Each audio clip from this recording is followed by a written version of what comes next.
On the third day after his passing, our protagonist's biased mother finally found his body. He and his brother had been involved in a terrible car accident together. He was on the brink of death and needed urgent rescue, but his mother, the hospital director, summoned every doctor and nurse to his brother's side instead. While they tended to his brother's minor scratches, he lay on a cold stretcher. He pleaded with all his remaining strength for her to save him, but she only turned to look at him. She shouted with pure impatience, asking if he could stop playing such foolish games. She demanded to know if he realized his brother had scraped his skin, then turned away for good. He felt his body temperature fading as his vision blurred, and in the end, he died in that lonely corner where no one would find him. Later, we learned that upon hearing of his death, the mother who hated him most lost her mind. Suddenly, inside the operating room, he regained a strange sort of consciousness. He sat up slowly and saw his own body still lying on the table. It was pale and lifeless, as if being pulled away by some mysterious, invisible force. His soul was dragged through a wave of pain as he floated out toward his mother. At that moment, his mother was looking at his brother in bed with deep concern.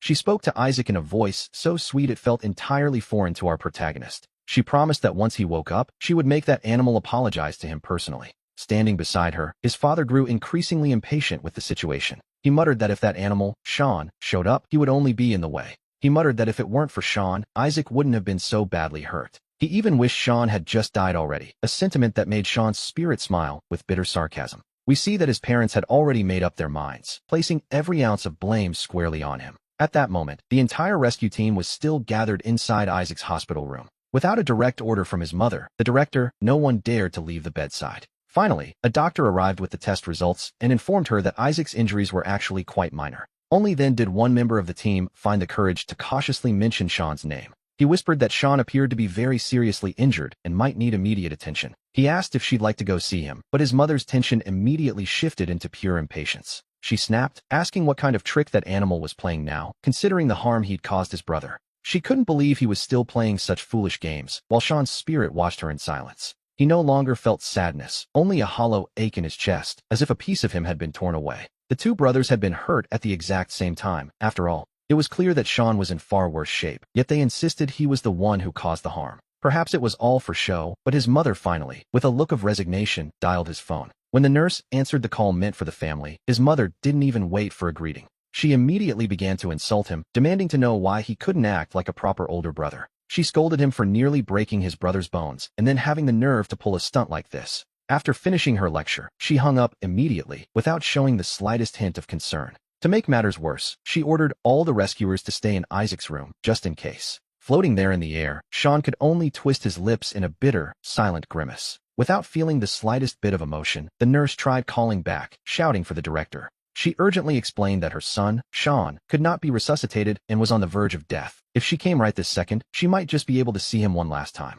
But his mother, convinced he was merely putting on a performance, let out a cold, mocking laugh. It seemed to her that this brat clearly wasn't hurt enough if he still had energy for games. She even accused him of somehow tricking the nurse into lying on his behalf. As soon as she finished speaking, Isaac, who had been faking his unconscious state this whole time, gave 2 weak, theatrical coughs and began to slowly wake up. He asked what was wrong and if something had happened to his brother, acting the part perfectly. He pretended to be deeply worried, even struggling to get up as if to go search for Sean. Overwhelmed with tenderness, his mother quickly stopped him, her tone becoming even harsher toward her other son. She muttered that if Sean had even half of Isaac's sensible nature, none of this would have happened. She demanded he come there immediately, get on his knees, and apologize to his brother. With that final command, she hung up the phone in a fit of renewed rage. His father stood by with a look of pure contempt, noting that Isaac needed his rest. He asked why she was even calling that animal who only ever caused trouble, while Isaac gloated internally. A flash of pure satisfaction crossed Isaac's eyes, though he was careful not to let his parents see it. He quickly lowered his head, masking his triumph with a practiced expression of guilt. In their eyes, Isaac had always been the obedient, golden child, the polar opposite of Sean. It never once crossed their minds that perhaps this accident wasn't accidental at all. Seeing Isaac looking so distressed, his mother simply frowned in disapproval. She wondered what use there was for a selfish person like Sean to get into a good school. What was the point of it all? What was the point? What use could he possibly be? She told Isaac he was the sensible one, but warned that kindness must be used wisely. Being good to an ungrateful, cold-blooded person like Sean would only lead to more pain. It would only let Sean take further advantage of him. Isaac nodded, as if he understood. He knew exactly how to manipulate his parents' emotions, and in moments like this, silence was best. He only needed to drop a hint. Sean, watching from above, was far too used to this. Since they were children, Isaac always managed to win their parents' affection with just a few words. he would pull them both to his side, leaving them to praise him while scolding Sean with disgust. Even if Sean stood before them now to humbly explain himself, they would only think one thing. They would assume he was merely inventing lies to shift the blame onto poor Isaac. Suddenly, the sound of a door being thrown open in a hurry echoed through the room. The noise cut their conversation short, and we see their older sister, Grace, rushing in. Grace, who usually never even has time to eat, dropped everything the moment she heard about Isaac. She returned home immediately. In this house, Grace loved Isaac even more than their parents did. Before Isaac could even react to her sudden arrival, she had already thrown herself toward his bed, checking him from head to toe for any injury. Once she confirmed his injuries weren't serious, she finally let out a breath of relief. She hugged him tightly, her voice trembling as she asked how this could have happened to her dear Isaac. She asked if he was trying to scare her to death, while Isaac, playing his part perfectly, replied in a weak voice. He told her nothing had really happened and begged her not to worry herself over him. Then came the sting. He suggested that Sean surely hadn't meant to push him out of the car. He pleaded with her not to scold him, but the moment the words left his lips, the family's temper exploded. Grace's eyes widened in pure shock as the weight of his words sank in. She couldn't believe that wretch Sean had actually pushed him, and she turned to her parents in a fury. She demanded to know why they hadn't controlled him and where he was hiding at that very moment. She vowed that if she found him, she would make him pay dearly for what he'd done. Their father slammed his hand on the table, admitting he'd originally thought it was just a lack of supervision. But this was different. He swore that when he found that scoundrel, he would break his legs. Their mother's eyes filled with instant hatred, looking as though she wanted to take matters into her own hands. She comforted Isaac, promising him that she would never forgive Sean for this. Isaac looked away, feeling a flicker of fear that if the situation escalated too far, his lie might be uncovered. He quickly tried to play the peacemaker, telling them all not to be so angry with his brother. He claimed he didn't want Sean to get hurt on his account, a touch of saintly virtue, naturally. He suggested that perhaps he was so frightened at the time that he had simply remembered it wrong. After all, he reminded them, Sean was his own flesh and blood. He told them that even if Sean disliked him, he surely wouldn't actually want to kill him. His sister sighed softly and reached out to gently stroke Isaac's head. She told him he was simply too kind, always looking for excuses for everyone else. She warned him that when he grew up, he would understand just how wicked the human heart can be. Their mother, standing right beside them, agreed completely with her daughter's assessment. She claimed that when she arrived, that evil spawn Sean was lying next to Isaac, pretending to be dead. She insisted he was only faking his injuries to hurt his brother and delay the rescue.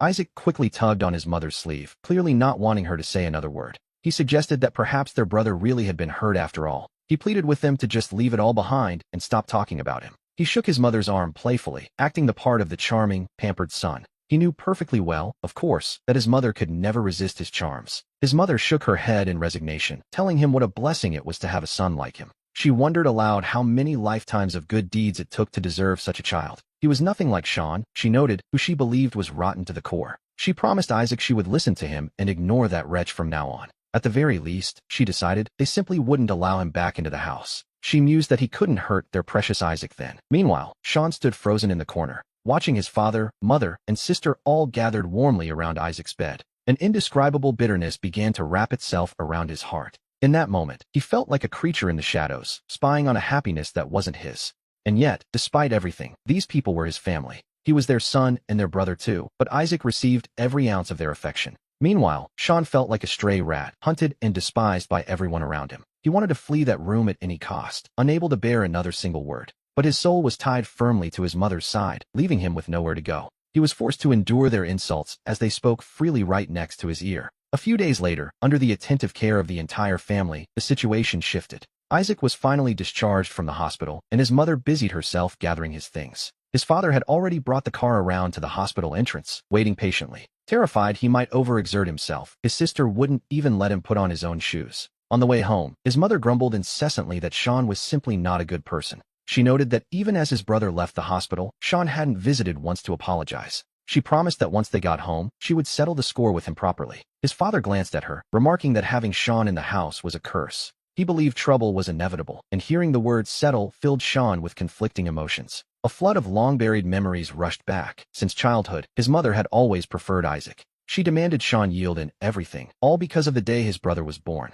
He had accidentally spilled some water, causing his mother to fall and go into premature labor. The younger brother, forever kept in a bubble of care, had the whole family constantly worried. On that day, his father had delivered a blow so hard it perforated Sean's eardrum. His father had called him a true omen of bad luck, a curse on the family. He claimed that when Isaac was born, it had nearly cost the boy his life. Sean could hardly believe his ears as he watched his mother open her eyes weakly in her hospital bed. Her gaze was filled with nothing but disappointment. We then recall a day back in elementary school, when a simple fight with Isaac over a toy car changed everything. His father had beaten him so severely that he couldn't get out of bed for 3 days. That car was his favorite toy, even if it was just an afterthought his father brought from a business trip. A small extra given while Isaac received the real gifts. But Isaac already had so many toys they wouldn't even fit into several boxes. Nevertheless, he deliberately started a fight over that one single car. During the struggle, Isaac suddenly let out a sharp cry of pain. He began to wail loudly, and their mother, distressed, pulled Isaac into her arms while crying out in tears. She demanded to know why Sean wanted to hurt his brother further after everything he'd already caused.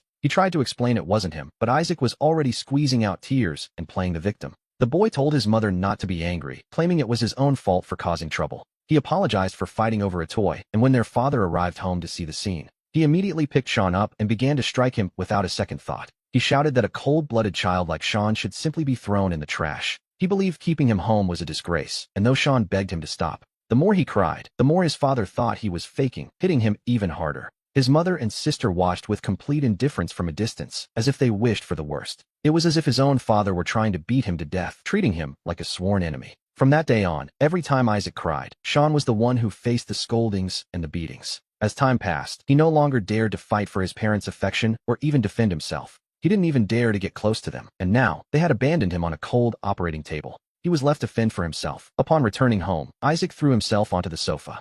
The moment he mentioned being hungry, his older sister rushed to the kitchen to show off for him. She was eager to try a new recipe she had learned. His sister, who had never cooked a day in her life, was now obsessively checking her phone for all kinds of nutritious meal recipes, fearing that Isaac might feel unwell. Meanwhile, their father brought out the newest luxury gaming console. He claimed it was a homecoming gift to celebrate the fact that Isaac had escaped death. Their mother, for her part, spent her time cleaning Isaac's room thoroughly. She scrubbed from top to bottom and filled the space with all sorts of healthy plants and flowers, insisting that breathing fresh air would be good for his recovery. It was quite a transformation. There Isaac was, simply lounging on the sofa playing video games, while the entire family revolved around him in a state of constant worry. And yet, we see that Sean's soul had also followed them back to that house. But this place, despite being so familiar, always made him feel a coldness that chilled his very bones. Suddenly, the doorbell rang, breaking the silence of the afternoon. A very familiar figure appeared at the door. It was Sean's girlfriend, Chloe. As she walked in, she immediately began asking his parents about Isaac's health. She explained that she heard Isaac was leaving the hospital today, so she bought some supplements to see him.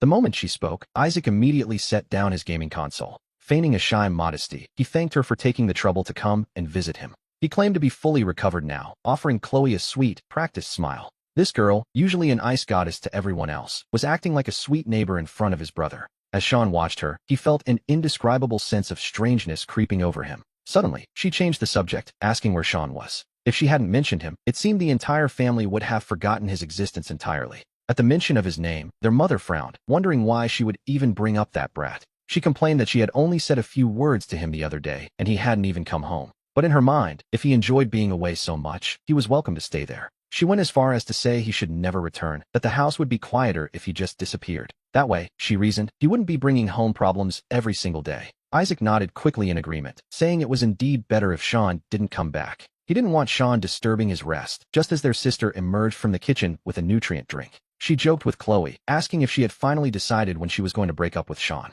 She even warned her that if she didn't hurry up, someone might actually take him off her hands. Chloe lowered her head shyly, admitting she had come today specifically to talk about that very thing. An indescribable bitterness began to boil in Sean's chest, rising all the way to his throat. He mocked himself with a faint, hollow smile, and simply turned away from them all. He didn't want to look at them for a single second longer. Being unloved was something Sean had, sadly, grown used to. After dinner, for reasons known only to her, their mother suddenly fell into a terrible mood. She retreated to her room alone and began searching through her things for something specific. As we watch her frantic search, we realize she was looking for Sean's phone number. She dialed his number over and over again, but the line simply rang and rang without an answer. After a while, she threw the phone onto the bed in frustration, complaining that he wasn't even taking her calls now. She muttered to herself, wondering if the boy truly believed anyone actually cared about him. But then, she decided to call the hospital nurse to track him down. She demanded to know what trick Sean was planning this time, telling the nurse to warn him not to get too clever. He was to come home immediately and apologize to his brother, and only then would she allow him back into the house. On the other end of the line, there was a heavy, chilling silence that lasted for several seconds. Finally, a trembling voice spoke, addressing her as director and saying Sean's name.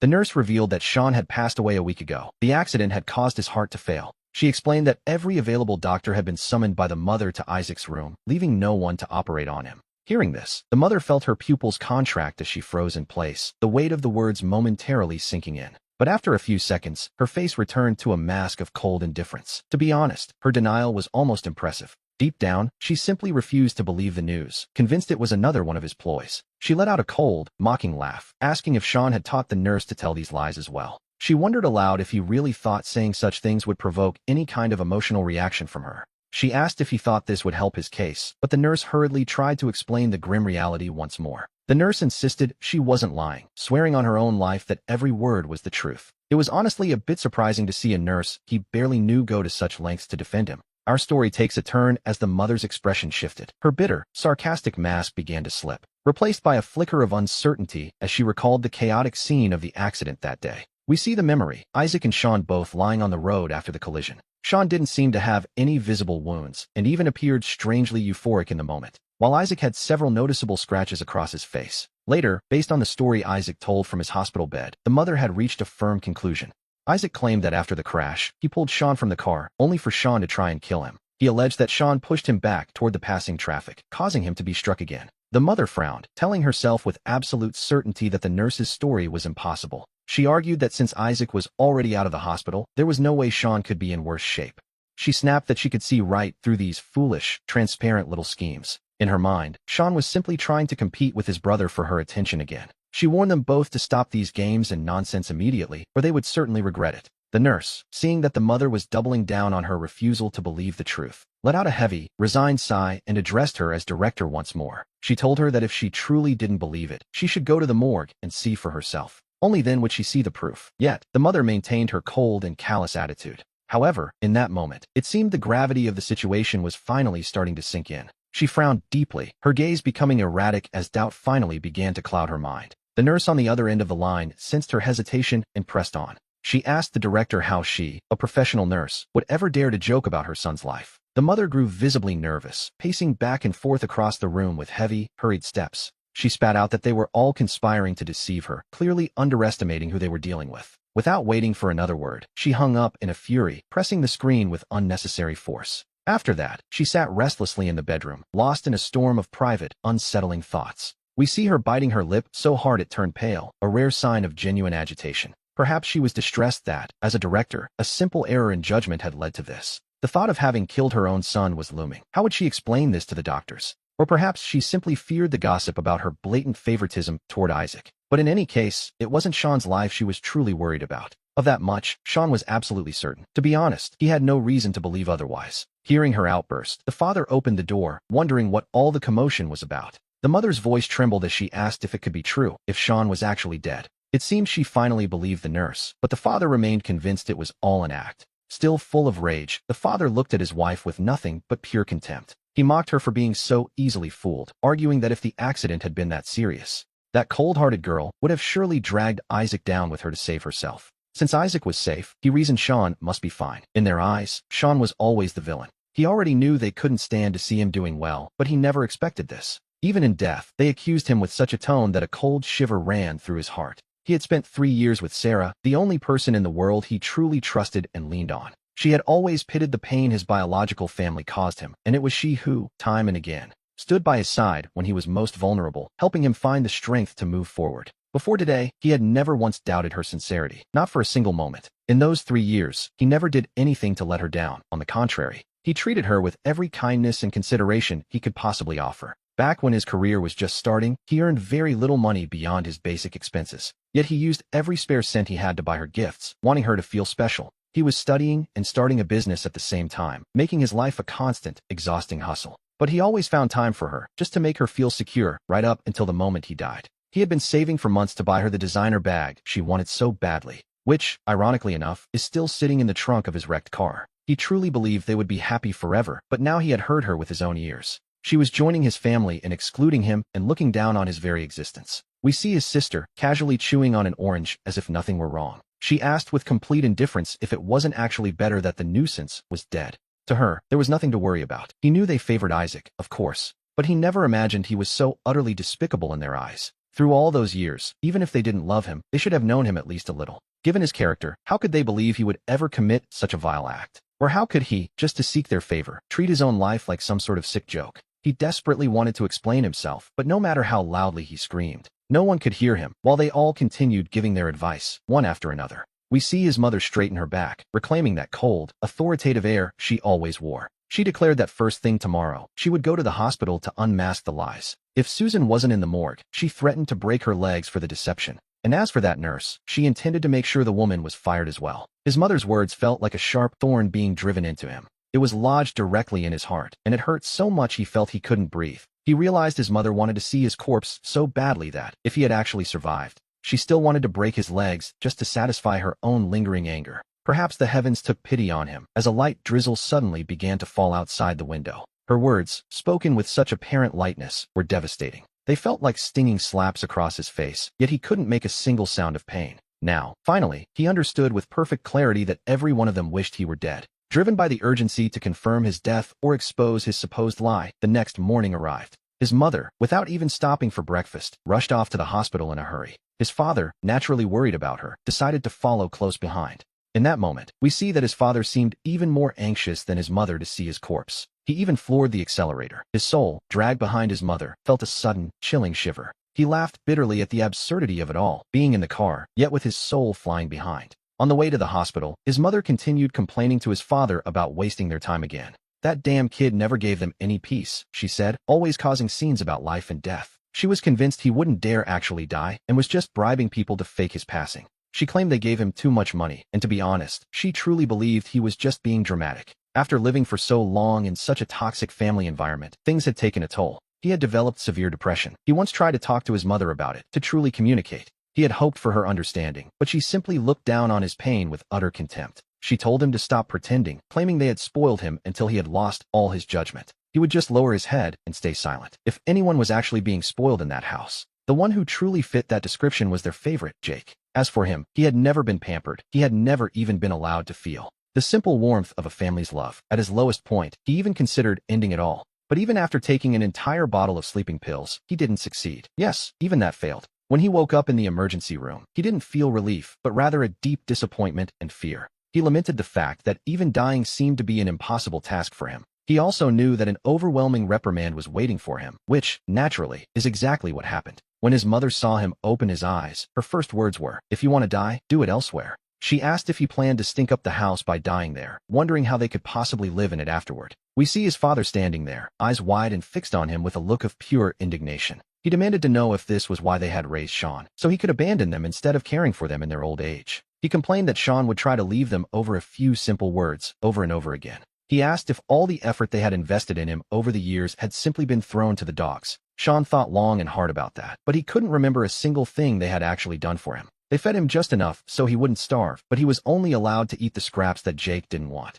They gave him clothes so he wouldn't be naked, yet despite their high income, they were far from generous. Almost everything they bought him came from flea markets, and the only brand-name items he owned were Jake's hand-me-downs. They claimed it was a pity to throw them away, even the old-school uniforms, which was their way of providing. He wouldn't have to endure this pain if he hadn't realized, quite sadly, that he was treated worse than the family dog. Because that dog was Jake's pet, it ate luxury food from bags that cost hundreds of dollars. Meanwhile, Sean had grown up on nutrient-poor scraps, which is why he was always smaller and thinner than other boys his age. He could clearly feel the damage they were inflicting on him, both physically and emotionally. Yet, time and again, they used moral blackmail, constantly reminding him that they were the ones who raised him. He closed his eyes, wanting only to avoid them, but his father suddenly grabbed him by his clothes. His father barked at him, asking what his silence meant and how he could have raised such a disappointing son. He accused Sean of not knowing how to respect his parents, but Sean truly had no idea how to even respond. In their eyes, any explanation was just stubbornness, and his mental collapse was nothing more than immaturity. Everything felt like an overwhelming weight on his chest, yet he didn't even have the strength left to fight back. Suddenly, Sean's father breaks sharply, jolting him out of his heavy thoughts. We see him look up at the hospital entrance, a place filled with an indescribable sadness. It was here that his mother, obsessed with Jake's minor scratch, changed everything. She had stopped all the doctors, causing Sean to lose his very last chance at survival. This was also the place where he realized, quite deeply, just how little he was loved. He expected his father's fists to fall on him at any moment. As they enter the hospital, his mother remains as imposing and arrogant as ever. The passing doctors and nurses stop to greet her, acknowledging her status. However, we notice people turning around to whisper behind her back as she passes. But in this moment, his mother doesn't pay the slightest bit of attention to the gossip. She hurries to the consultation desk, acting as if there is no time to waste. She demands to know immediately which room Sean is in, her voice sharp and impatient. Hearing that voice, the nurse looks up abruptly, clearly recognizing who is standing there. She quickly agrees to look it up, calling her director with a hint of nervous hesitation.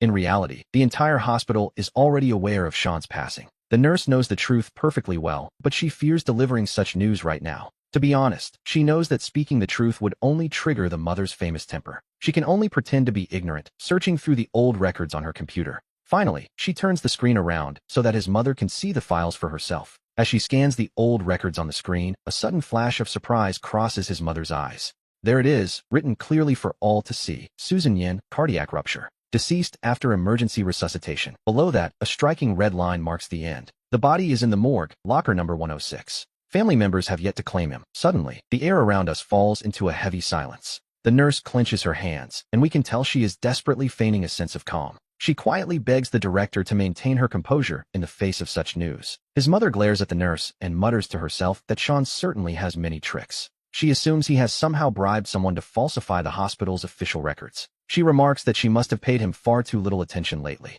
To be honest, she never expected him to possess this level of cunning. The nurse doesn't dare say a word, simply lowering her head and remaining silent. Even we might feel a bit nervous for her, but fortunately, at that moment, his mother redirects all of her growing anger toward her son instead. She turns toward the morgue while his father, standing nearby, snorts with pure contempt. He calls his son a wretched brat who is always looking for ways to cause trouble. He complains that while Jake is injured and needs care, Sean is creating this disaster. His mother vows that when she finally sees him, she will tear his ears off. Sean floats in front of his father, looking at that familiar face with a sense of resignation. He wonders if his own father truly refuses to even leave him with an intact corpse. The two of them walk one behind the other, looking less like a couple and more like strangers. They don't look like parents coming to take their son home, but rather like debt collectors arriving to settle a score. His mother kicks open the door to the morgue with a sudden, violent force. The sound echoes loudly through the narrow, sterile hallway, shattering the silence. The doctor on duty rushes over, assuming the director has finally come to take Sean home.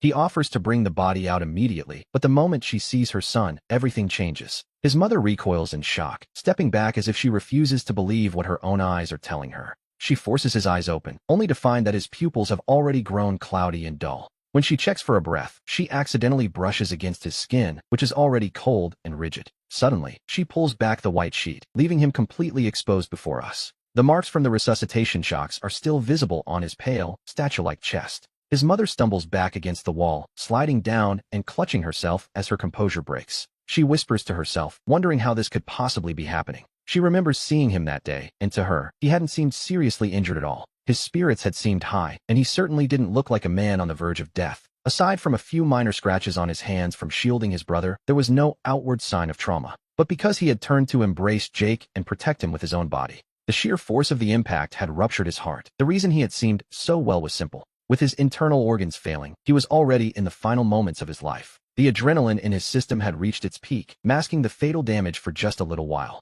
As a hospital director, she would have noticed the signs with just a bit more attention, but she didn't. But she had only been concerned for Jake, never sparing her other son more than a single, passing glance. His father also reached out his hands, seemingly wanting to stroke Sean's face one last time. Perhaps because the sight of death was so jarring, his hands simply froze in midair, unable to finish the gesture. At that moment, his father found himself completely unable to offer any comfort to his grieving wife. He just stood there, paralyzed in front of the hospital bed, staring at what remained of his son. This was the first time in many years that he had actually looked at Sean's face with such intensity. And it was also the first time he truly noticed how much the boy's features mirrored his own. Even the small mole at the corner of his eye was in the exact same place, a silent, genetic signature. It's hard to say what was going through the man's mind, or if he, as a father, felt any real grief. We can only wonder if seeing the body of his own child stirred any genuine sadness within him. Deep down, Sean had always hoped to see his father hurt for him, even if it only happened after his death. At least then, he wouldn't feel as though his life was worth less than that of a stray dog.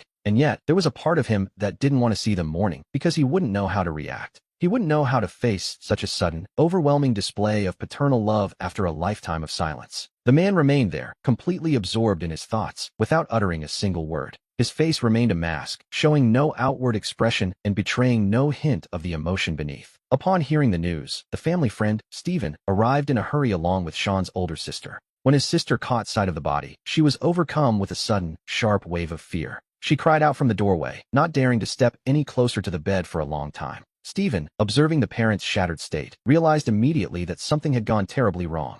As soon as Stephen entered, he rushed to the bed and knelt on the floor. He cried out at the top of his lungs, asking how Sean could have been so foolish. He asked if Sean held a grudge just because Stephen had taken his spot to study abroad. He accused Sean of killing himself just to get revenge, a dramatic claim, to be sure. Sean could only shake his head in resignation. After all, he was already dead. His body lay before his parents, and since he couldn't speak, he couldn't stand up to accuse him. In his parents' eyes, they would continue to love Stephen as before, perhaps even more now. They would cherish him further, leaving Sean to wonder why he would even bother fighting it. At that particular moment, however, his parents clearly weren't paying Stephen any attention. Dissatisfied, Stephen finished his performative weeping and knelt down on the floor. He apologized, claiming it was all his fault and that if it weren't for him, Sean wouldn't be in this state, and then he began to slap himself quite hard. It was obvious he was trying his best to grab their parents' attention. In any normal situation, he wouldn't have let himself suffer even a single scratch. Seeing this, the parents and sister forgot their grief and rushed to stop Stephen. His mother hugged him tightly, telling Jake, as she called him, that it wasn't his fault. She insisted it wasn't his mistake and that Sean's own greed had killed him. She even said he deserved it, and at the mention of the study abroad spot, Sean froze. Our story now returns to the past, shifting back 2 years earlier. Sean was 4 years older than Jake, and during the year of Jake's college entrance exams, Sean was in his 4th year. Knowing he couldn't rely on his parents, he had studied hard since childhood to carve out his own path. He wanted to escape that house, and during 4 years of university, he never relaxed. In his first year, he took the top spot in his class and won a national scholarship. By his second year, he passed the IELTS with an impressive score of 8.5. During that time, he accumulated countless awards, both large and small, which, when stacked up, nearly reached his height. Finally, with 4 years of top marks, he earned a recommendation for graduate studies at a world-class university. But Stephen, who neither studied nor worked, failed his entrance exam miserably. He returned home claiming he wanted to study abroad instead. His parents knew that, even abroad, he would likely just waste his time. But they still agreed cheerfully. Only Sean knew that Stephen didn't actually want to study. This sudden desire to go abroad was simply a way to oppose Sean's success. Because of this, his mother prepared a lavish dinner specifically for Sean, and she didn't stop piling meat onto his plate all night long. She told him that the family's money could only afford for one person to study abroad. She pointed out that his brother had only just finished high school. She suggested it was better to let Stephen go. In reality, with his parents' income, they could have easily afforded to send both of them abroad. But not long before, several large, imposing men had burst into their home, claiming that Stephen had gambled everything away and fallen deep into debt with loan sharks. They even threatened to break his legs if he didn't pay up immediately. It was the first time we see the father actually get angry with Stephen, but it was just a few light scoldings, nothing compared to the beatings Sean used to receive. His parents, who adored their son, didn't even wait for Stephen to apologize before paying off his massive debt. Consequently, the remaining money was only enough for one of them to study abroad, and the moment Stephen suggested he should be the one to go, his parents were thrilled, foolishly thinking he had finally given up gambling. Deep down, they knew he would just find some university where he could slack off, but they figured that was better than him staying and ruining the family with his bets. And so, in their desperate rush to get him out of the country, they arbitrarily snatched away Sean's hard-earned opportunity for graduate studies, deciding to give every cent of their savings to Stephen for his tuition and lifestyle abroad. Sean set down his chopsticks and told his mother that even if she sent Stephen away, it would be a total waste of money, especially since his own university was world-class. It was the first time in years he had dared to stand his ground. His mother, seeing that her usually submissive son was no longer yielding to his brother, slammed her bowl onto the table and barked his name. "Sean, your father and I have already raised you. Now that you're about to graduate, do we still have to worry about you? Shouldn't you be thinking about how to earn money and honor your father? And what about me? Can you really stand to see your brother finish with only a high school education? Don't you think he deserves to study too? How can you be so cruel?" His mother grew more worked up by the second, asking if he truly wanted to drive them to despair. Hearing this, Sean stood there for a few seconds, completely stunned. All his resentment seemed to vanish, and for a brief moment, he actually felt empathy for her.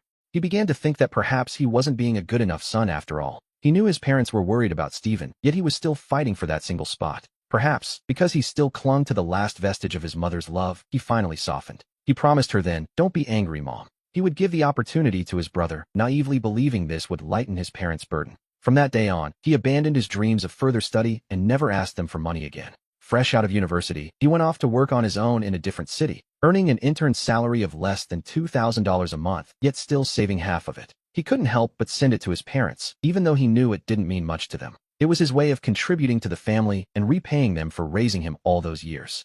And it worked. During the time Stephen was away studying abroad, His parents actually accepted him for a brief, peaceful period. But looking back now, he deeply regrets that fateful decision. If he hadn't given up his place to Steven, he might be abroad now with a good career, instead of having met such a tragic end. After Sean's death, his mother seemed distracted and took a few days off from her job. She intended to sort through his belongings. If we recall correctly, it was the first time she ever missed work. For his sake. Sadly, it would also be the last. Since he was a child, whether it was parent-teacher meetings, school plays, or competitions, his mother never once attended. Back then, what he desired most was for her to take just one day off to spend time with him. But for Sophie, that companionship, which was an unreachable dream for Sean, was a given. She obtained it with such ease. From the time she was in kindergarten, whether it was school meetings or Springfield trips, his mother would drop everything she was doing to be there, as if his father couldn't manage alone. But of course, she couldn't stay away. We return to a memory from the 3rd grade. Sean once had a high fever for 3 days straight, yet his mother never thought to care for him. The nanny insisted several times that he needed to be taken to the hospital,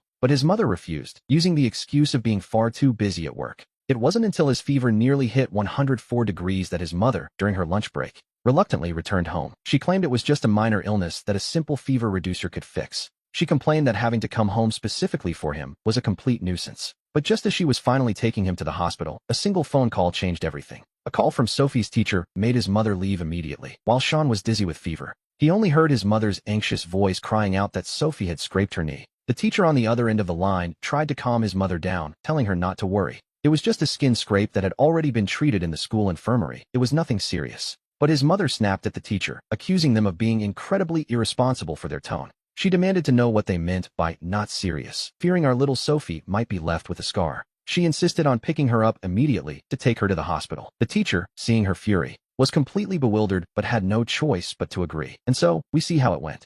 His mother left him sick once again and rushed to the school. After picking up her precious Sophie, his worried mother called the best surgeon at the hospital to examine her, which was a bit much. She wanted to ensure the scrape on her knee wouldn't leave a mark. The doctor, seeing that Sophie's knee wasn't even bleeding, didn't quite know what to do. Finally, faced with his mother's persistence, he carefully bandaged her with a thick layer of gauze. Even then, his mother remained suspicious. She insisted on a tetanus shot, fearing some unlikely mishap might occur. To be honest, it was absurd. To comfort Sophie, his mother took the entire afternoon off and took her to the amusement park. It wasn't until she received a call from the nanny that his mother remembered Sean was still at the hospital. The nanny cautiously asked if she had a moment, explaining that the doctor said Sean had pneumonia. He needed an IV drip immediately. But before the nanny could even finish her sentence, his mother interrupted her, claiming she had no time because Sophie was injured and needed her. She said Sean's little ailments wouldn't kill him and told the nanny to just get him a shot and come home. She insisted he didn't need an IV. The nanny looked at Sean, whose eyes were nearly closed with fever. She felt a deep pity, knowing the doctor had warned that Sean's condition was actually quite grave. The nanny warned that there could be lasting effects, but his mother lost her patience, demanding to know which doctor had said that. She asked if, as a hospital director, she wouldn't understand such a simple illness. The nanny had no choice but to give in.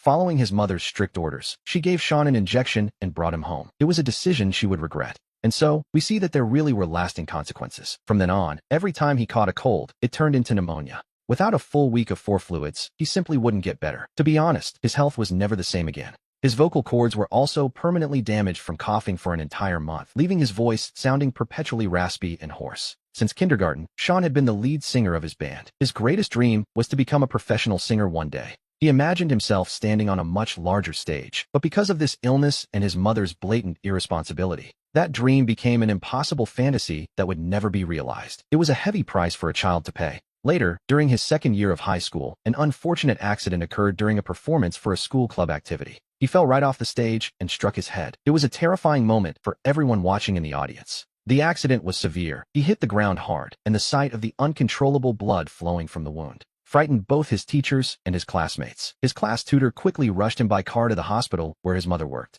However, the tutor found it impossible to contact his mother by any means. In the urgency of the moment, the tutor had to take him directly to the doctor. Fortunately, there was no bone damage, though the situation remained tense. He ended up needing 8 stitches. When his mother finally returned the teacher's call, her very first words were cold. She asked if Sean was causing trouble at school again, claiming the boy had never been any good since he was little. She told the teacher that if he made a mistake, he should just beat him and that there was no need to notify the parents. The teacher hurried to explain the situation, telling her she was quite mistaken about her son's character. He insisted that Sean was a very good boy, but that he had been seriously injured at school that day. He is currently at the hospital where you work. His mother was immediately alarmed, but not out of genuine concern. She asked if he was injured because he had fought with a classmate and if the other child was all right. Hearing his mother's words, Sean felt his heart tighten painfully. Since he was little, he had never even had an argument with anyone. Yet, her first reaction to hearing he was injured was to assume he had been fighting. Even if a mother doesn't fully know her own child, she shouldn't misunderstand him to such an extreme degree, right? And the worst part was that, besides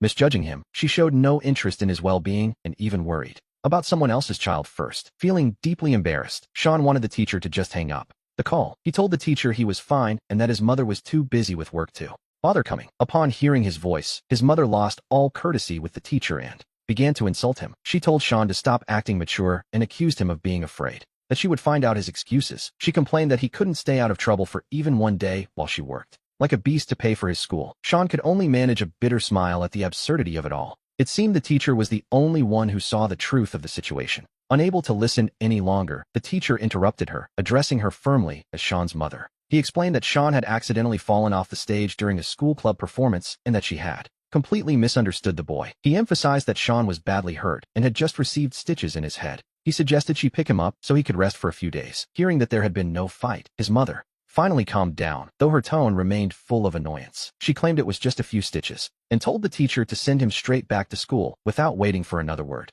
His mother hung up the phone, and we see Sean telling himself she was simply too busy with work to come. It wasn't until much later that he learned the truth. His mother was actually busy with something else entirely. She was organizing a birthday party for Sean's brother, Sam. Perhaps, in her world, Sean was nothing more than a nuisance who only caused trouble. He often wondered if she would have preferred having only Sam as a son. To this day, that scar on his head remains visible, a permanent reminder of a very difficult afternoon. Every time he looks in the mirror, he can't help but hear his mother's cold words from that day. From start to finish, she hadn't offered a single word of concern. Suddenly, a loud thud brings us back to the present. His mother, who was busy organizing his clothes, accidentally tripped against his bookshelf. Books tumbled to the floor, and the most notable among them was a diary written in fading blue ink. His mother looked at the open pages with a hint of curiosity. She slowly leaned down and picked up the journal. Sean struggled desperately to stop her, but it was in vain. The dead have very little influence over the living. That diary held every joy, sadness, and anger he had felt since he was a small child. In the past, he had always hoped his mother would pay more attention to his emotions. Now, things were different. Since he was no longer among the living, he would have preferred those past experiences to remain sealed forever. He wanted them to stay a secret. At this point, he truly didn't want her to know anything about his past. To be honest, it would only reopen scars that had barely begun to heal. His mother finally opened the book. She sat on the edge of the bed and began to leaf through it, page by page, with a strange intensity. On the very first page, written in large letters with bright-colored markers, were the words, Sean's secret. His mother frowned slightly, looking a bit puzzled by the sight. She continued flipping through the entries. June 12th. Today is my birthday, and so, we begin to see the world through a young boy's eyes. He wrote that he was so happy because his mother gave him this diary. It was the very first time he had ever received a birthday gift from her. He'd heard other kids had journals with locks, and his little brother, Sam, had one too. He wondered what he should write inside. As his mother turned the pages, Sean's memories followed along. He remembered learning much later the bitter truth about that day. This locked notebook was actually just a hand-me-down that Sam didn't want anymore. To be honest, that hurt. His mother had told him she couldn't handle his requests anymore, and the locked diary was just a leftover. We see how his small world felt presented with a cold reality as his memories continued to surface. His sense of joy was being destroyed, much like a fragile flower caught in a sudden, freezing storm. He had been so afraid to speak up back then, even when things felt deeply unfair. It was a heavy burden for such a young boy to carry all by himself. He wondered why life was so difficult, questioning everything as he looked at the world through the diary. He remembered how he would just grab his backpack and retreat to his room to hide away. He would do his homework, but he was always so tired by the time he finally finished. Even now, rereading these words, a sense of injustice lingers. As a child, he had won many awards at sports events. He was always first in everything, yet his mother never once rewarded him. One day, leaving his room, he saw his parents sitting with his brother, helping him open gifts. Dozens of boxes, large and small, formed a literal mountain of presents in the middle of the living room. He ran over, excited, but his mother snapped at him. She asked what he was looking at, saying there was nothing for him there. She told him to stop trying to take things away from his brother. It was heartbreaking. He watched from a distance, not daring to get any closer. Sam's happiness seemed to fill the entire room. He remembered the sweet and sour ribs his mother used to make, but when he reached the dining room, he found only leftovers. Sam and his parents had finished, and since the maid was off that day, he was left to clean up the mess. Being so small, he had to drag a stool over to the sink just to reach the faucet and scrub the grease away. He carefully washed every plate and pot they had left behind. His mother then turned several pages of the diary at once. The handwriting, once shaky and childish, suddenly jumped forward to his time in middle school. It was a different world entirely. It was April 28th, just a few days before the May holidays, and he was finally hoping for a moment of rest. His third year of middle school was proving to be utterly exhausting. To be honest, he was reaching his limit. He wished he could attend an international school like Sam, but he told himself that hard work would eventually pay off. He believed that if he got into a top high school, his mother would finally be proud of him, or so he hoped. Reading this, his mother was stunned. We see that she had always favored Sam, never wanting him to suffer even slightly. That was why, ever since kindergarten, she had sent Sam to the most expensive international schools available. Sean, on the other hand, was always sent to local public schools. It was a stark contrast, to say the least. As he expected, he got into the best high school in the city, but his mother didn't share in his joy. Instead of pride, she met him with cold indifference, effectively throwing a bucket of ice water over his hard-earned success. She told him there was no point in bragging about a mediocre school when they worked so hard to pay his fees. She claimed that if it weren't for his high grades, she would have pulled him out of school to start working already. As he held his admission letter, all the happiness he felt just moments ago vanished into thin air. It was devastating. Nothing but disappointment remained. Meanwhile, Sam, the family favorite, had started hanging out with a rough crowd of older boys. Sam insisted on transferring to a public school just to be with them, and, naturally, his mother gave him exactly what he wanted. Sam had always been more interested in playing than studying, and after the transfer, he consistently ranked dead last in his class. His mother never scolded Sam. The most she would ever say was that as long as her son was safe and healthy, nothing else mattered. We moved to May 18th, a day when Sam got into a massive fight with several others right at the school entrance. Alongside the gang members he had recently met, Sam caused such a scene that even the police were called to intervene. Without knowing why, Sean was also taken to the station, and when their mother arrived, things took a turn for the worse. Sam immediately threw himself into her arms and burst into tears, leaving Sean standing there in utter confusion. Before he could even understand the situation, his mother slapped him across the face, leaving his skin burning with pain. He clutched his cheek and tried to explain, but his mother struck him again before he could finish a single sentence. As Sean stood there dazed by the blows, Sam stepped forward and claimed that Sean had been secretly dating someone. He painted it as a scandalous, premature romance that Sean was trying to hide from the family. When their mother demanded the truth, Sam put on his best victim face and begged her not to hit his brother anymore. He lied, saying he had discovered the secret girlfriend and feared their mother would be furious if she found out that way. He claimed he only wanted to convince Sean to break it off, but that Sean told him to mind his own business. Sam insisted Sean had called people to beat him up and that some older boys luckily stepped in to protect him. Furious, his mother glared at Sean, reminding him that his final exams were approaching and he was wasting time on romance. She accused him of ignoring his studies and instead learning how to fight and cause trouble. To be honest, she was beyond reason. She screamed, asking if he wanted to die for daring to hit his own brother. Sean, of course, had done absolutely nothing. He hadn't actually done anything, yet in the end, he found himself unable to offer a defense. Not that he gives it much importance now, of course. His mother continued flipping through the pages, seeing countless other instances where Sean had been unjustly accused and punished. Suddenly, her brow furrowed and her expression turned grave as she reached the entry for September 16th. It was supposed to be his first day of university, but he suddenly received a call from his mother with a desperate request. She begged him to come home immediately, claiming she didn't want to talk to anyone else. When Sean arrived, he discovered Sam had broken a precious heirloom. It was a jade bracelet inherited from their grandmother that their mother cherished. After breaking it, Sam had simply tucked it back into the box. When their mother discovered the damage, Sam immediately shifted the entire blame onto Sean. Sean tried to tell her that Sam was lying to save himself. But his mother didn't just disbelieve him. She accused him of being a liar who was trying to frame his own brother. She threatened to cut off his future college allowance entirely as punishment for his supposed cruelty towards Sam. She then took a ruler and struck him repeatedly, screaming that from that moment on, she no longer considered him her son. Reading this, their mother froze in place. It was likely that very moment that changed everything for Sean. For the next 4 years of university, he barely returned home except for the new year, while his mother called him an ungrateful, wild dog. Now, she finally understands the bitter truth. We move forward to October 5th, a day that should have been a celebration. It was his grandmother's 70th birthday, and the house was filled with relatives. His parents had prepared many lavish gifts for the occasion. But in front of everyone, when the grandmother opened the box that was supposed to hold a gold bracelet, she found it completely empty. Sam wasted no time, shouting at the top of his lungs that Sean must have stolen it. To be honest, it was a practice performance. The relatives began to whisper among themselves, and Sean could feel their insults and judgment for his supposed lack of character. Right there, in front of the entire family, his parents decided to teach him a severe lesson to save their own reputation. Sean knew deep down this was Sam's handiwork again, but this time, he didn't even bother trying to explain himself. He knew his parents would never believe him anyway. Even now, the memory of that day remains painfully vivid. It feels as if it happened only yesterday, mostly because it was the most brutal beating his parents had ever given him. The injuries were so severe that he was bedridden for 15 whole days, unable to even stand up from his bed. His parents had pressured him relentlessly to hand over the bracelet, but he couldn't produce something he hadn't stolen. It was a massive scandal for his mother, and his father felt utterly humiliated by the scene at the party. His father kicked him to the ground, and Sean covered his head with his hands, begging for mercy. But when he saw that Sean wasn't crying or complaining as he usually did, it only made things worse. His father became even more enraged, convinced that his son was being deliberately stubborn and defiant. Testing his limits, he took off his belt and began to lash Sean's body with terrifying force. Sean screamed in agony, pleading for forgiveness, but his father seemed completely deaf to his cries. He acted as if he wanted to tear the skin right off him, while his mother stood nearby. She cursed him, saying that if she'd known he'd embarrass them like this, she never would have had him. She told him that while other children made their parents proud, he was nothing but a source of shame. She even claimed a boy like him shouldn't exist in this world just to hurt others. To be honest, it was heartless. Standing to the side, Sam spoke up sarcastically, telling his mother not to be so angry. He suggested Sean might have some hidden difficulty, which only fueled their father's rage even further. He shouted that there was no excuse for making them lose face in front of everyone they knew.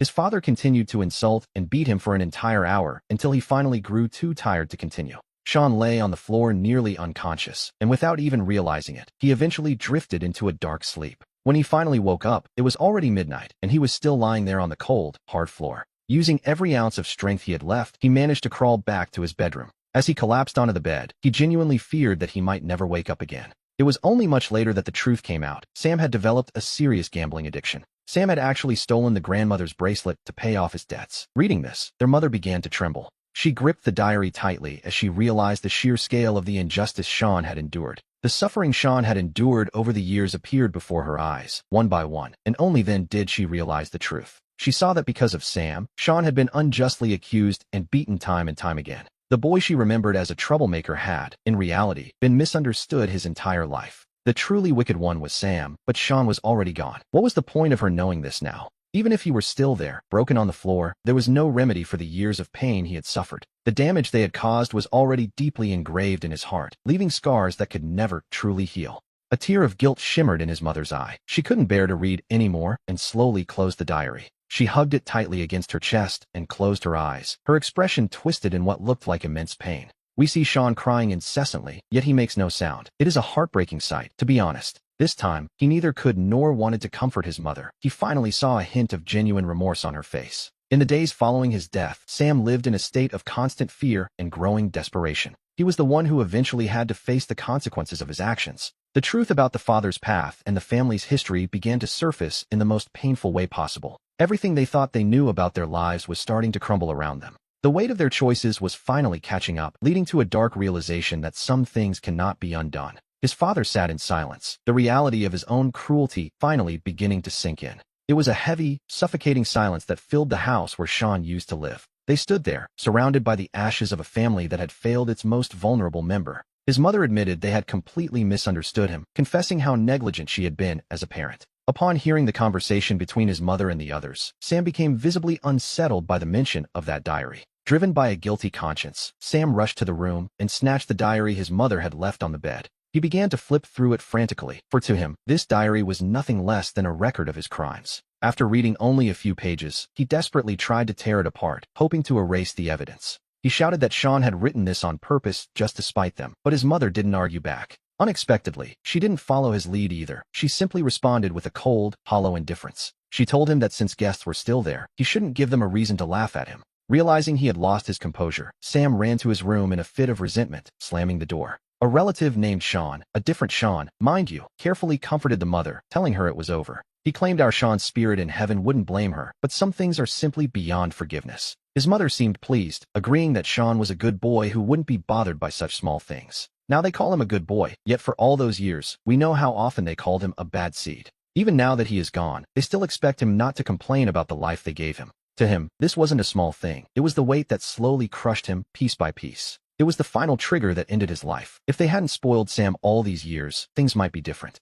Sam wouldn't have ruined him so completely. In that house, to be honest, everyone was an accomplice. After calming the mother, the other Sean suggested visiting the boys' room, and we follow him there now. He closed the door softly and began to observe every single item in the room with great care. The room wasn't exactly simple, but compared to the rest of the luxurious house, it seemed out of place. It wasn't small, but it held only a bed, a wardrobe, a table, and a single bookshelf. Perhaps it was because he already knew the story of what had happened within these four walls. As a child, Sean never seemed very interested in my things, but now he opened the wardrobe where my few clothes hung. The space looked mostly empty, filled with old garments, though a single red sweatshirt stood out from the rest. Sean carefully pulled the sweatshirt from the closet. It was the one I had given him last New Year's. He had knitted it himself, and he owned an identical one, making them a matching pair. He used to ask me why I never wore it, wondering if I disliked it, while I simply shook my head in response. I told him it didn't match my other clothes, but for someone like me, who was just happy to have anything to wear, worrying about style was a luxury I couldn't afford. The truth was, I simply didn't want to wear it out. The sweatshirt was kept in a dust cover, which Sean removed before sitting down quietly on my bed. He hugged the fabric I had once worn, burying his face in it and inhaling deeply, as if searching for a trace of me. He began to sob quietly, whispering a soft question. "Sean, are you doing all right over there?" He spoke so gently, yet I heard him with perfect clarity, and deep down, I felt a wave of confusion. Hadn't he said just days ago that he wanted to break up with me to be with his precious Sam? It made little sense for him to mourn me now, but before I could understand why, he stood up again. He began to rummage through the room, carefully checking the books I had read, as if searching for a hidden secret. After searching again and again, his expression shifted to one of deep disappointment. For what could a life like mine leave behind? I couldn't help but think that perhaps his choice had been the right one all along. Anyone would prefer someone like Sam, loved by his parents, from a harmonious, wealthy family, and handsome to boot. I sat in the chair by the desk, resting my head on my hand as I watched the person I once loved so deeply. It seemed I truly had nothing left to give her, despite the fact that she had once chosen to walk by my side. She had accepted a life with me, even when I had so little to offer in return. In his most helpless moment, she had pulled him from an endless abyss, and for that, he felt he should be grateful. At that moment, he felt a sense of release. He knew he had no right to blame her for what had happened. He decided to let it be, pretending she had truly loved him so that everything could remain a beautiful misunderstanding. At least that way, he could believe the world wasn't quite so heartless. Just then, the sound of the front door opening echoed through the house. It was his father returning home. Sean quickly composed himself, forcing a smile back onto his face as if nothing had happened. Without even putting down what he was carrying, the father saw Sean stepping out of the bedroom. He looked a bit confused at first, but then warmly greeted the young man, though he clearly didn't want anyone lingering in that room. He muttered about how inconsiderate Jake was, noting that the boy hadn't even come out to say hello. As he spoke, he walked in and saw the mother sitting on the sofa, her face tearful and her mind clearly elsewhere. Assuming she was simply grieving his death, the father gave her a gentle pat on the shoulder. He told her not to grieve, remarking that Jake had always been a troublemaker and that they were better off now. He suggested they could find peace now that Sean was there, while the mother said nothing, only sighing softly. The father warmly invited Sean to sit down before calling out twice toward the bedroom door. He shouted for Jake to come out and talk to his sister for a while, but the mother gently tugged at his sleeve. She quietly asked him to stop shouting. The father, however, didn't quite understand what was wrong with the boy. He wondered aloud if he had really gone to bed so early. Sensing the atmosphere turning awkward, Sean stood up to leave. He politely told his aunt and uncle that it was late and he should be heading home. The father replied sweetly, telling him to get home safely and to let them know once he arrived. The father had always appreciated Sean. In fact, the only time he had ever praised his son was for having such a wonderful girlfriend. Back when he was still alive, that relationship had been the one thing that seemed to earn him any credit at all. To be honest, it wasn't as if they were going to a grand celebration. He simply took the lead, keeping his guard up as he moved forward. We see that sometimes, when we look for a way to turn things around, the path forward becomes far more complicated than we imagined. And so, the moment of truth finally arrived for Jake. They had given him a place to stay, but the conditions were strict. He stood there with his meager belongings and the weight of the world on his belt. The family gathered in the dim light, the atmosphere growing heavy as they waited for what would come next. It was a grand, albeit tense, moment for everyone involved. Although, unfortunately, the husband felt a lingering sense of dissatisfaction despite the supposed restoration of order. On top of that, they were left to clean up the mess, perhaps because the mother had been thinking the exact same thing. At one point, she simply sighed and said nothing, standing to one side and waiting in the heavy silence. She waited for the father to finish reading. He turned the pages one by one, his focus narrowing with every word. As he progressed, his expression grew increasingly stern until he finally reached the very last page. The father closed the notebook and looked at the mother with pure incredulity, torn between pity for the hardships endured and a refusal to believe that his precious daughter, Sophie, could be so different from the person he thought he knew. He couldn't reconcile the truth with the harmless appearance she had always maintained. Jake just stood there. Even though the father was prone to insults and daily outbursts, this was something different. Despite using words 100 times more hurtful in the past, he had never made such a scene regarding Sophie before. It was only a short sentence, but the severity in his voice was enough to make anyone's skin crawl. The father's eyes, already sharp, now gleamed like sword blades, leaving Jake standing there in total silence. Terrified, the boy retreated a few steps to hide behind the sofa, fearing a single blow might shatter his very soul. Then, Sophie slowly opened the door and stepped out timidly, the weight of the moment hanging over her. Sophie stepped out of the room, her voice trembling as she promised to explain everything to her father in the morning. All these years, her father had always pampered her, never once raising a hand or even a harsh word against her. Even when he found out she had taken high-interest loans for gambling, he had only given her a mild reprimand. Seeing her father in such a state now, she felt a wave of genuine fear wash over her. Previously, whenever her father was angry with Jake, she would gloat and never miss a chance to add fuel to the fire. Now that it was her turn, she finally understood what it felt like to cower, and to be honest, it was a long time coming. For her father, getting angry with Jake was a daily occurrence, a routine that everyone in the house had grown used to. In fact, the father himself had likely become desensitized to it, until he violently threw the diary onto the table. Instead of making more excuses, Sophie feigned an attitude of deep guilt and sincere regret. She whispered that she was sorry and knew she was wrong, promising to make amends during her brother's funeral. She claimed she would seek a way to bring honor back to the family, though 5 days later, the situation took a strange turn. The chaos didn't just vanish into the streets. The tension remained, thick and suffocating within the house. They were living in a city that felt increasingly hostile, where every building seemed to hold a dark secret. The situation was terrible, and after the recent events, returning home felt like walking back into a trap she had set herself. Deep down, she told herself she was fine, trying to convince everyone that this problem was under control. She couldn't afford to be seen as selfish, so she put on a performance of humility for the sake of appearances.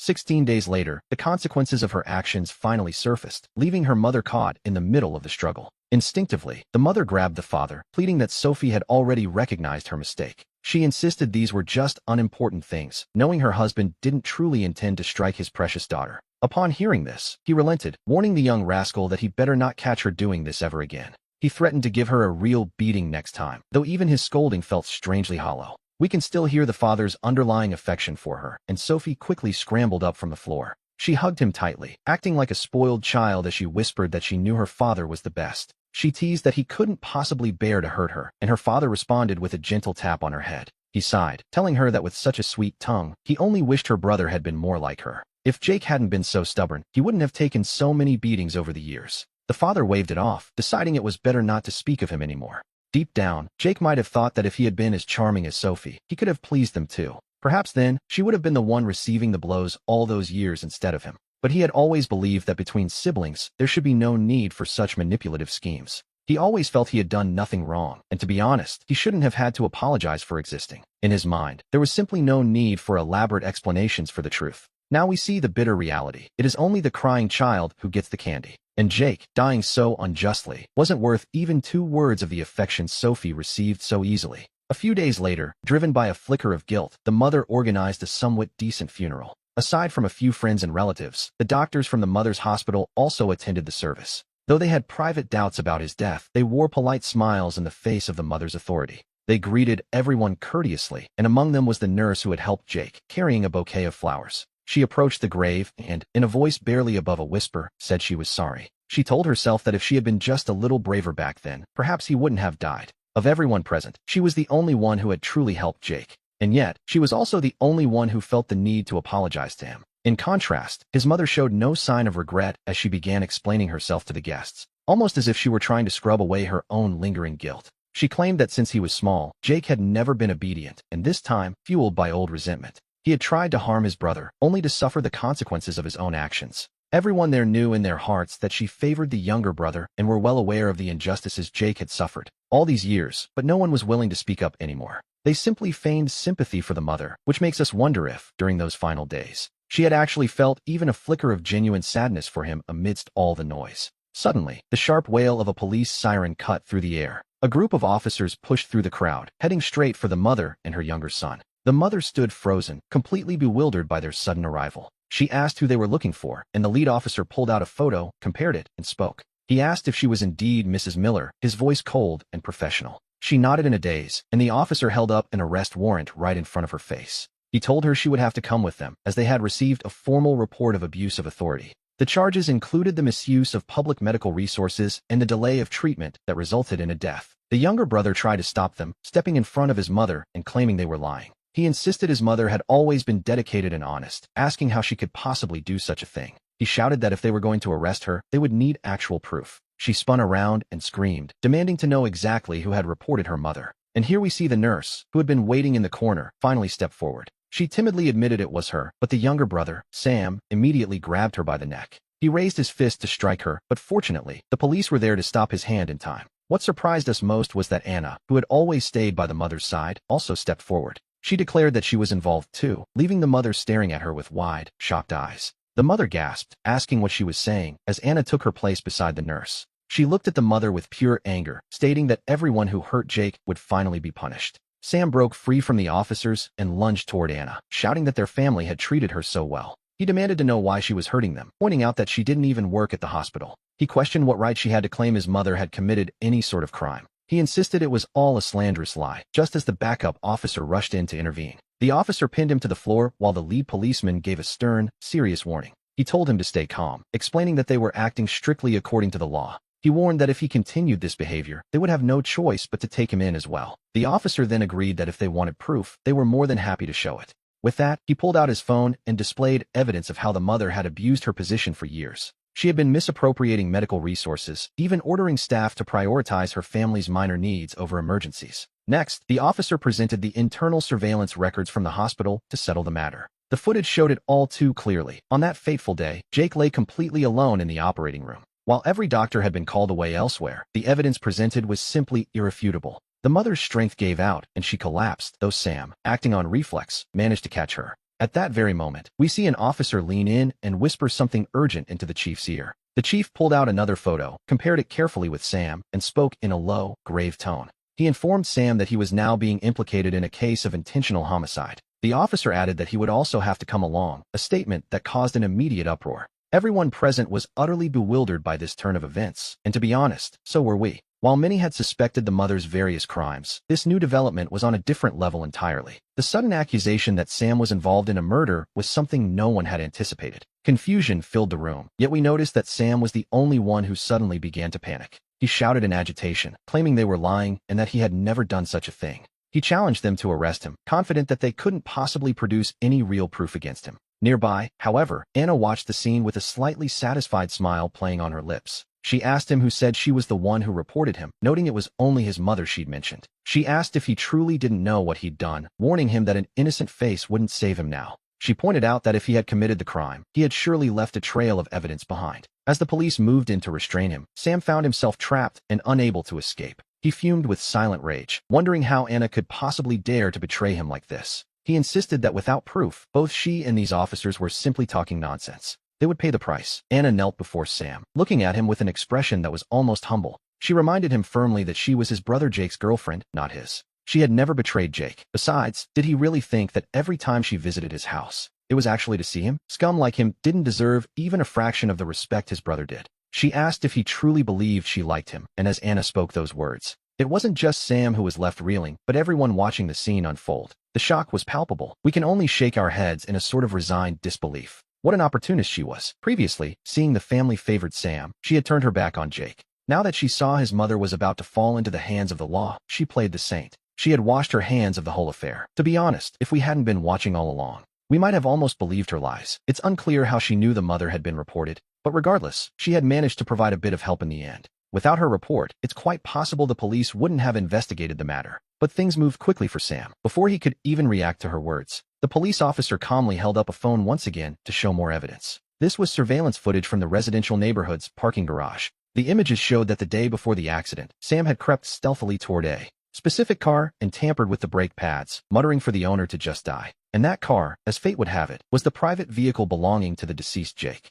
Sam's face turned deathly pale in an instant. He had no idea, of course, that he'd been caught on camera. He hadn't expected that on that particular day, his mother would insist on him driving the car. Left with no choice, Sam had climbed into the vehicle alongside his brother. And here we finally understand why he had been so incredibly nervous during that ride. He kept repeatedly telling Jake to drive slowly, over and over again. It wasn't brotherly concern, it was pure, unadulterated fear. His older sister collapsed to her knees, sobbing. She wailed, asking why he did it. Perhaps we already know the answer to that question. A few months back, Sam had once again taken out predatory loans to fund his gambling habit. Eventually, he found himself unable to pay and, in a fit of desperation, begged Jake for help. But Jake simply didn't have any extra money to bail him out this time. Instead, he firmly advised his younger brother to turn himself into the police. Sam fell to his knees, weeping and pleading with Jake not to report him. He argued that if Jake spoke up, his entire life would be utterly ruined. He claimed the debt collectors would cut off his hands and begged for mercy once more. But Jake refused to let him continue down such a self-destructive and mistaken path. He didn't want their parents' years of hard work to be wasted on Sam's reckless debts. Jake stood his ground and refused. Seeing his brother's resolve, Sam devised a truly wicked plan. With a pitiful voice, he deceived Jake, claiming he would accept the consequences. He agreed to turn himself in, but asked for 2 days to mentally prepare himself first. Jake saw him looking so miserable that, once again, his heart softened and he agreed. But who could have imagined that Sam was actually planning to silence him forever? Immediately after, the police pulled another video from the dashcam and played it right in front of the mother. We see the truth laid bare. This was the son she had essentially killed by delaying his medical treatment. In the video, at the exact moment of the accident, the truth remained hidden from the victims. By pure instinct, Jake had protected his younger brother by shielding Sam's body with his own. The heavy impact, Jake's pained groan, and finally, the sound of his breathing growing weaker and weaker. All played out through the video. The sounds echoed clearly through the now silent funeral hall. As the video ended, the officer skillfully pulled Sam's hands behind his back and clicked the handcuffs into place. Now that the truth was out, the parents and the older sister stared at Sam in complete and utter disbelief. A deathly silence fell over everyone. Then, reacting at last, the mother lunged forward, clutching desperately at Sam's clothes, her voice shrill and distorted by grief. She screamed that Sam was a murderer and asked how he could be so truly evil, even against his own brother, who for all these years had always stepped aside for him. She wondered how many injustices Jake had suffered and why this boy was never satisfied. She blamed herself and the father for spoiling him, vowing to finally teach him a lesson. The mother became increasingly hysterical and raised her hand to strike Sam, but the police intervened. It was the first time in all these years that we see the mother actually try to hit him. Sam thought he had escaped her wrath, but then the father kicked him with a force that was undeniable. The father had delivered that blow with every ounce of his strength. Handcuffed, Sam fell heavily to the floor. He let out a sharp cry of pain, and yet, a strange expression remained on his face. His face still wore a look of pure defiance and deep-seated resentment. As the police pulled him up, he spat blood directly toward his father. Just as the father was about to strike him again, the officer stepped in to stop him. Sam burst into a loud, mocking laugh, then turned his head to look his mother right in the eyes. There wasn't a trace of tenderness left in him, only a distorted, joyful frenzy. He asked her if he was evil, mocking the very lessons she had taught him. He questioned if he was truly the murderer, reminding her of the day of the accident. He pointed out that she was the one who called every doctor to his room, preventing Jake's surgery. He coldly noted that without her help, he never could have killed his brother so easily. The way he spoke to his dear mother now was completely different than before. That harmless, innocent persona he used to wear had vanished in an instant. He seemed like a heartless beast, and Sam's words toward his own mother were devastating. They were like red-hot needles piercing her heart, twisting deeper with every syllable. Her body went rigid as all her past mistakes and prejudices finally caught up to her. They became chains binding her soul as she was beaten down by an overwhelming sense of guilt. That belated conscience, mixed with the pain of being devoured by her own son, finally broke her. The mother gripped her hair tightly, her eyes wide with shock as she shook her head in denial. Was she merely babbling? No, she had always acted without thinking of the consequences. But when it came to justifying his own actions, Sam remained chillingly lucid and rational. Sam's expression began to distort slowly into a grimace of absolute desperation. He asked her what it mattered, mockingly telling his dear mother that despite his planning, he couldn't have done it without her. He suggested that, in the end, he owed the success of his dark deed entirely to her own skills. Sam's words, which sounded like a twisted compliment, were in reality the cruelest curse imaginable, filling his mother's heart with an overwhelming sense of shame and utter desperation. At that moment, she finally realized just how ridiculous and hollow her mistakes had been all these years. Recognizing how unforgivable her actions were, she fell to her knees and delivered a sharp, stinging slap to her own face. The sound was clear and loud as she sobbed, apologizing to Jake and admitting that everything was her fault. She lamented how she had slandered him for years, crying out that she didn't deserve to live. She crawled toward his headstone, sobbing uncontrollably as she tightly embraced the cold, unyielding marble. Gently stroking the photo of his kind, smiling face, she begged him to please wake up. She pleaded for Jake's forgiveness, literally kneeling before his memory in a state of total collapse. She offered a sincere apology, asking if he still wanted to study abroad as he once dreamed. She promised him the money and said she would send him there. No, that wasn't right either. She told him she would go with him instead, desperately trying to undo the past and admitting she was wrong. She repeated that she was truly wrong, while Jake's spirit instinctively reached out to wipe away her tears. But he suddenly realized that, in his current state, he was no longer even capable of crying. He looked at her and thought that he no longer held those old desires or dreams. If he could live again, his only wish would be for her and her good son to stay far away from him. As she finished her plea, the mother began to strike her head against the headstone in a fit of grief. The dull, heavy thud was chilling to hear, and the police quickly rushed over to pull her away. But the bright red blood on her forehead began to stain his black and white photo. Under the heavy, clouded sky, that crimson color felt almost blinding to look at. It reminded him of the day he was born, when his mother held him and the sunlight hit his face. It was just as blinding. He wished she wouldn't forget him, but if only her apologies had come sooner. Perhaps then, he thought, he might have experienced a little maternal warmth in this world. But all of this had arrived far too late. He was dead now, and his heart had followed suit. No matter what anyone said, he felt he could never truly find it in himself to forgive. Yet, he didn't blame his mother. He simply couldn't reconcile with the past. He couldn't move past the years of injustice, much less accept that his own mother had left him to die on that operating table in such utter despair. After a moment of chaos, we see the police finally taking his mother and brother away. His father and sister were also taken in to cooperate with the ongoing investigation. The nurse who had reported his mother approached the headstone and stood there in silence. Before leaving, she whispered that she had finally found the courage to do the right thing. She hoped that with the culprits gone, the law would finally provide him with a satisfying answer. Perhaps, being a rookie nurse, she still felt a deep compassion for every single patient.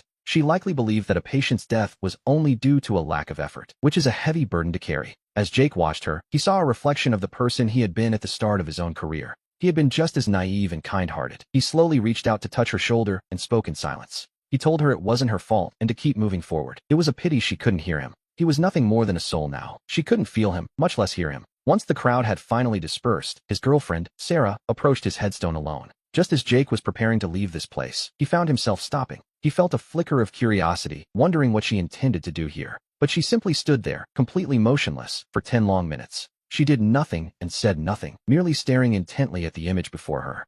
It was his photo on the headstone. Suddenly, she reached out and leaned in close. With her fingertips, she carefully wiped away the bloodstain his mother had left on the photo. She murmured softly, as if speaking to him, telling him he could finally go in peace. He was a bit surprised. Could she actually see him? To test this, he moved in front of her. He floated back and forth for quite a while, even waving his hand on purpose. But judging by her reaction, her gaze remained fixed on the stone. He had only imagined it. Deep down, he knew that if she could truly see him, she wouldn't have been so cruel before. Perhaps this was just a late wish for someone who was no longer there to receive it. He couldn't tell if Sarah's current behavior was driven by guilt or a lingering spark of love. He didn't have the answer, and perhaps he never would, but he didn't really want to know. He preferred to believe she had truly loved him once, and that this was all a beautiful misunderstanding. At least that way, he could feel that the world wasn't quite so heartless after all. More than 2 weeks later, the verdict arrived. His mother was charged with negligent homicide. With overwhelming evidence and the gravity of the circumstances, she was sentenced to death. His mother was convicted of abuse of power leading to death in a long series of irregular operations. She was sentenced to life imprisonment, stripped of all her political rights forever.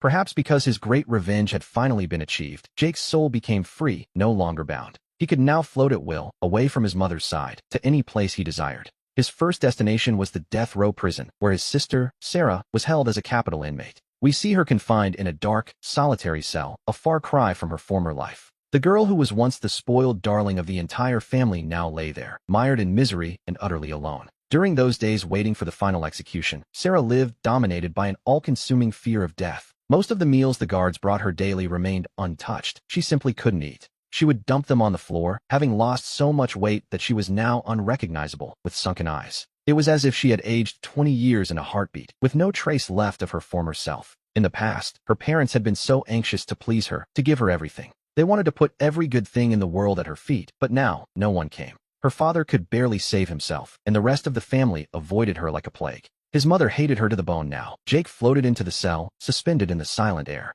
He watched her huddled in a corner, trembling with her head buried in her arms. On the day of her execution by firing squad, he floated silently over the field like an indifferent spectator. He watched the scene unfold with a detachment that, to be honest, was well earned. Her face filled with extreme terror as she cried out for her brother, her soul trembling. With a sarcastic laugh and a shrill, unpleasant voice, she asked if it was him, wondering why he hadn't left. "Don't come near me," she screamed, frantically waving her semi-transparent arms in the air. She wanted to push him away, but her hands only passed through his body in vain. "I'm sorry, I know it's wrong. Please don't kill me. Please don't kill me." She screamed and begged through incoherent sobs, making a complete spectacle of herself. She was a far cry from the fake docility of her past. Jake watched her with total calm. He almost felt like laughing. "Kill you," he thought with disdain, as souls need no words. "Aren't you already dead?" Sarah suddenly lowered her head, the realization finally beginning to dawn. She looked down at the corpse lying on the ground, her own, and touched her face in disbelief. She felt for her chest, but her hand found only emptiness. Am I really dead? It's not possible. This is a dream, just a dream. She simply refused to accept reality. Her soul trembled violently. Deep down, Jake understood exactly what she was feeling. When he first became a soul, he too had been lost and confused by blurred memories. But he didn't want her to leave this world dazed and aimless, so he floated toward her. Word by word, he reminded her clearly of the truth. Have you forgotten? Today is the day of your execution. You killed your own brother, and now the law has judged you. No, Sarah covered her head and let out a piercing, heartbreaking scream. The memories of her past life came rushing back to her like a devastating tsunami. She snapped her head up, her eyes bloodshot and filled with a mixture of madness and terror. Only then did she realize she was dead, and that this was her well-earned punishment. Facing a worthless death and abandoned by everyone, she let out a hollow, haunting laugh. It was a sinister sound, heavy with infinite regret, as her soul began to deflate like a punctured balloon. She trembled and twisted violently until, with a faint, final sound, she simply gave way. We see her disintegrate completely before Jake's eyes, turning into specks of light that vanished into the air. This was total annihilation, leaving her with no possibility of reincarnation whatsoever. Seeing the woman who led him to his death end this way, the resentment he had suppressed for 20 years seemed to dissipate slightly. He didn't feel the joy he expected, only a hollow emptiness and an immense sense of calm. Afterward, he visited the prison where his mother was being held. Later, she was moved to the intensive care unit of the municipal psychiatric hospital, though she wasn't sentenced to death. She would likely spend the rest of her life within those 4 white walls and behind iron bars. Every day in that room, his mother endured the most cruel mental torment a parent could possibly suffer. Her state of mind fluctuated constantly. When she was stable, she would sit on the bed, motionless, staring out the window with a lost gaze while softly murmuring Jake's name. She would recount fragments of his childhood, but when her episodes hit, she would weep and laugh hysterically. She would run and scream, sometimes attacking the medical staff who tried to approach her, and other times she would beat her head and chest like a madwoman, requiring several nurses just to restrain her. Jake stayed there by her side in silence, day after day, not entirely sure why he remained. Perhaps it was because he had nowhere else to go, or maybe, deep down, he still felt a lingering vestige of attachment and curiosity toward his mother. He wanted to see how she would end up. But seeing her now, in a state that was neither human nor ghost, his heart remained unmoved. Only occasionally did a single thought cross his mind, how truly pathetic this all was. Later, her condition seemed to stabilize slightly, though she developed a fixed obsession. Every time she saw someone, she would grab their sleeve and say, with a mix of pride and delusion, "My son's name is Jake. Isn't he incredible? He got into the best university in the world. He's studying abroad right now, you know? When he finishes and comes back home, I'll bring him to meet you. He's tall and handsome, and he's always been so sensible." She claimed he was a devoted son. At times, she also had brief moments of lucidity. In those moments, she became unusually quiet, simply curling up in a corner of the bed, staring fixedly at her trembling hands or into the void while tears fell. Silently, we can only imagine that these moments of clarity were for her far more painful than madness. All the irreparable mistakes, the debt, and the murder of her own son became an eternal torture in her heart. And so, a great deal of time passed, until even Jake, as a wandering soul, began to feel a sense of weariness. Suddenly, he felt a strong urge to go for a walk, to see the human world he had left so soon without truly enjoying it. But as he floated outside toward the bustling streets and the crowds, he wondered what had become of the rest of the family. We hear the proud voice of a man speaking on the phone. The woman who was once the brilliant and inflexible director Susan at the company was now speaking with a tone full of humble pleas. "Director Sam, Director Wayne, I beg of you, please give me another chance. My parents did all of that. I didn't know anything. I'm not like them," she pleaded. She insisted those reports were pure invention, asking them to look at her years of performance. "Please, don't fire me, okay?" she begged, her voice trembling with desperation. She truly needed that job. Through her sobbing, broken conversation, we see the full picture. Jake was able to piece the information together. The media had reported on the family in detail. This had unleashed massive social attention and a storm of public opinion against them. Susan's company, pressured by public outcry and internal investigations, had reached a breaking point. They had already fired her. At that very moment, many enraged internet users were gathering. People with a sense of justice had assembled in front of the building with banners. They were demanding severe punishment for the accomplices of such a biased family.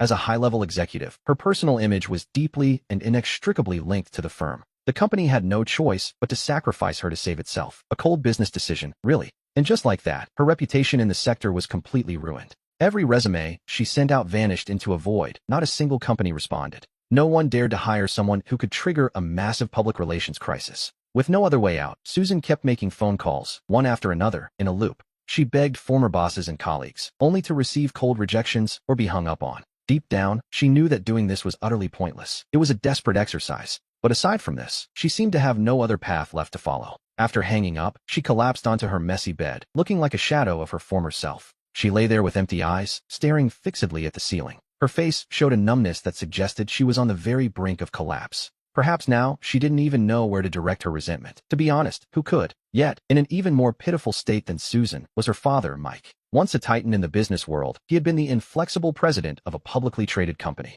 Now he was completely ruined, trapped in this luxurious villa that was slowly transforming. It had become a prison. The family's private affairs had been dragged completely into the light. Shares in Mike's company began to plummet as investors fled in a panic. There was no stopping it. The other directors and shareholders blamed him entirely for the public's anger. They criticized him for his poor family values and for the irreparable damage he had caused the firm. Unable to face the weight of it all, Mike reached his limit. He chose to run away. He stopped going to the office and locked himself in his room all day. He was accompanied only by bottles of alcohol. The floor was so littered with empty glass that there was hardly a place to step. The heavy smell of spirits was enough to take one's breath away. Mixed with the sour stench of rotting food, the odor permeated the entire air of the house. But the representatives of other companies demanding compensation weren't going to leave him in peace. Neither were the journalists, who were determined to extract every last gram of newsworthy value. Every day they blocked the entrance to the villa, ringing the doorbell like madmen. They pounded on the door, shouting and hurling insults at the top of their lungs.